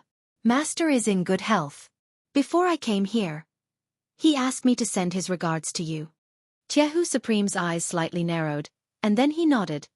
His expression seemed to be a little lighter, but he was still very polite to Lu Chen. After a few more words he asked Lu Chen, "Little Lu, what brings you here today?" Lu Chen secretly heaved a sigh of relief, thinking that after going through so much trouble, he finally got to the point. At the beginning, he said a lot of things in a roundabout way, which always made people feel that there was a hidden meaning in his words, as if he was trying to get information from him. He coughed, stood up and said seriously, "Yes, the thing is, before I returned to the Immortal City, I once passed by the Great Snow Mountain in the Lost Land." As he said this, his eyes stared at Tiehu Supreme, carefully watching the change of expression on the face of this immortal of Huashan realm. As expected, when he mentioned the 3 words, Great Snow Mountain, Tiehu Supreme's expression suddenly changed. It really was him. Lu Chen's heart calmed down, and then he said, "In the Great Snow Mountain, I actually met an ancient divine beast, Heavenly Wolf. It was this divine beast that asked me to pass a message to you. It only said, 'The leaf that I borrowed years ago, it is time to return it.'" After saying this, his eyes lit up, and he looked directly at Tiehu Supreme, wanting to see how he would react.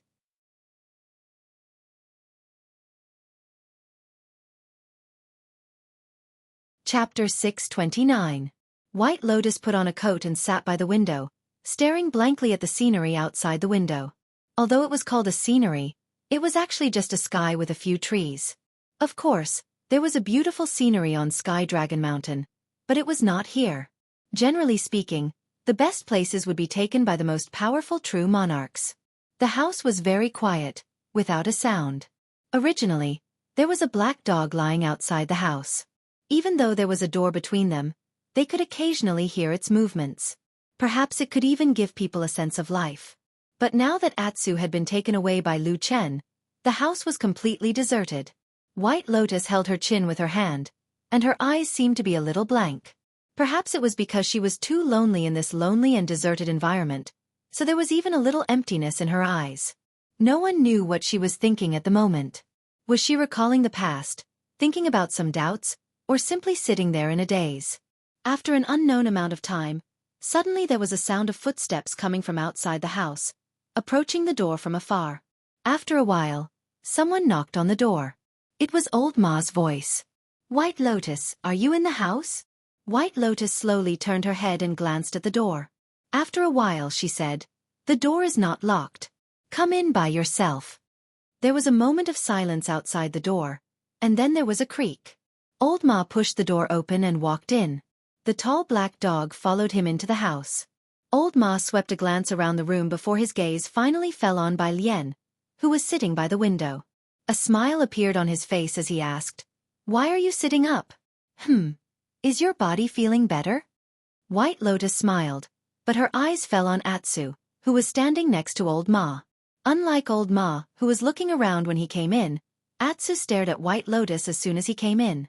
The eyes of a person and a dog met in mid-air. After a moment, White Lotus looked away and said to Old Ma, "I'm fine, and I've been lying down for a long time. I want to sit up." Well, Old Ma didn't think much of it. He walked over and moved a chair to sit down. "Lu Chen is busy, but he still remembers you, so he asked me to come over and see if you are better.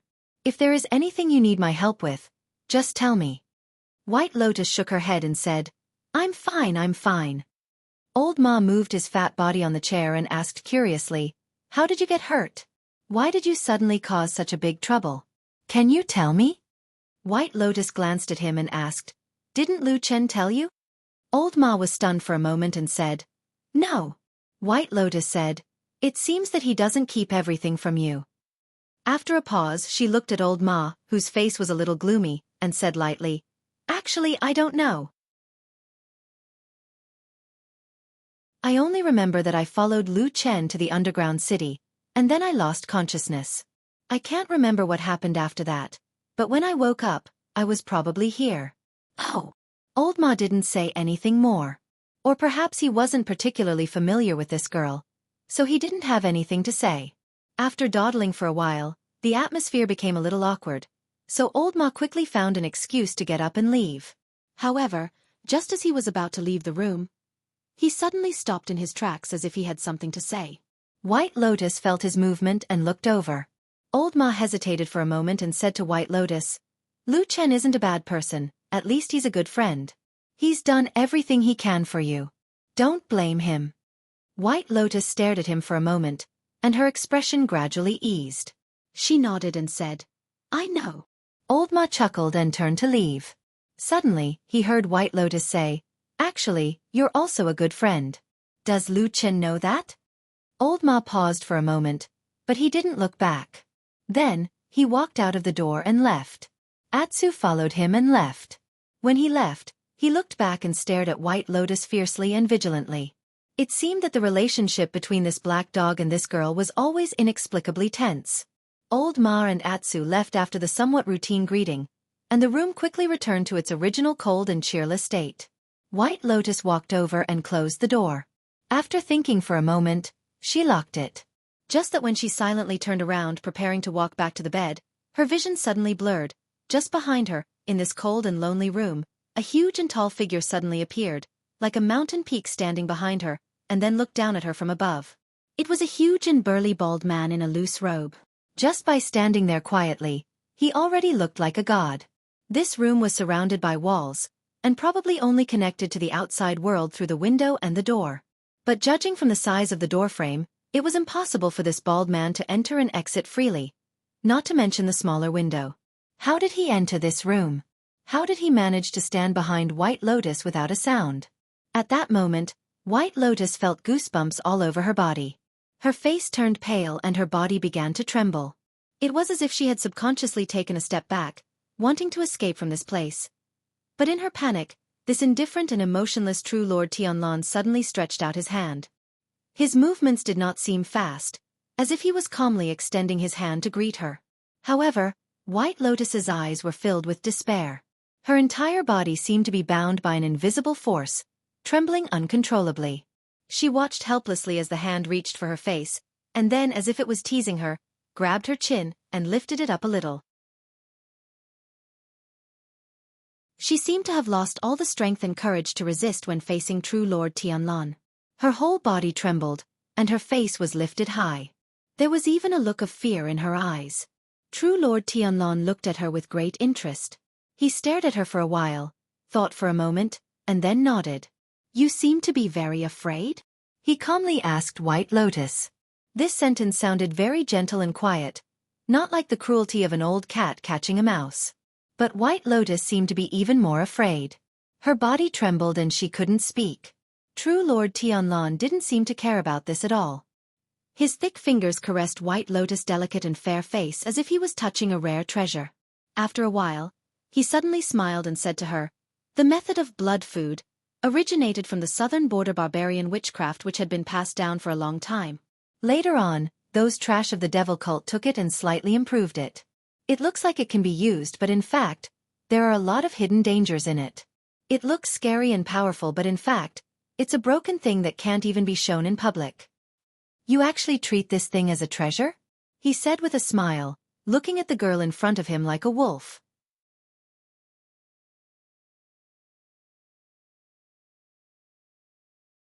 Chapter 630. White Lotus's face had lost all color. It was unknown whether it was because her body was too weak after the injury or because she was too frightened at this moment. Her body trembled violently. It seemed that she wanted very much to retreat and escape from Supreme Lord Tianlan's terrifying palm. However, all her strength seemed to have left her at this moment, making her like a pitiful and helpless ant. She could only wail in despair in the giant's palm, unable to even struggle. The world was always like this. The law of the jungle had long become the norm. Even some gentle and compassionate people would unknowingly follow this rule. We revere and worship the strong, despise and ignore the weak. Perhaps we would occasionally pity those who were in miserable circumstances, but in fact, we forgot that most of the compassion was not in our hearts. Out of sight, there were even more weak people who were not seen. Perhaps after seeing them, everyone was used to it. Even those who were kind-hearted couldn't think of mercy. They were like lions that were strutting with their heads held high, and would never look at ants that were trampled to death by their feet. How could there be compassion? Or rather, could there really be compassion in the heart of a person like Supreme Lord Tianlan? White Lotus looked at him mournfully, her eyes full of fear and pleading. It was a fear that came from the depths of her soul. It was her body's instinctive desire to live. She wanted to live. She did not want to die. For this she could give up everything and give up everything.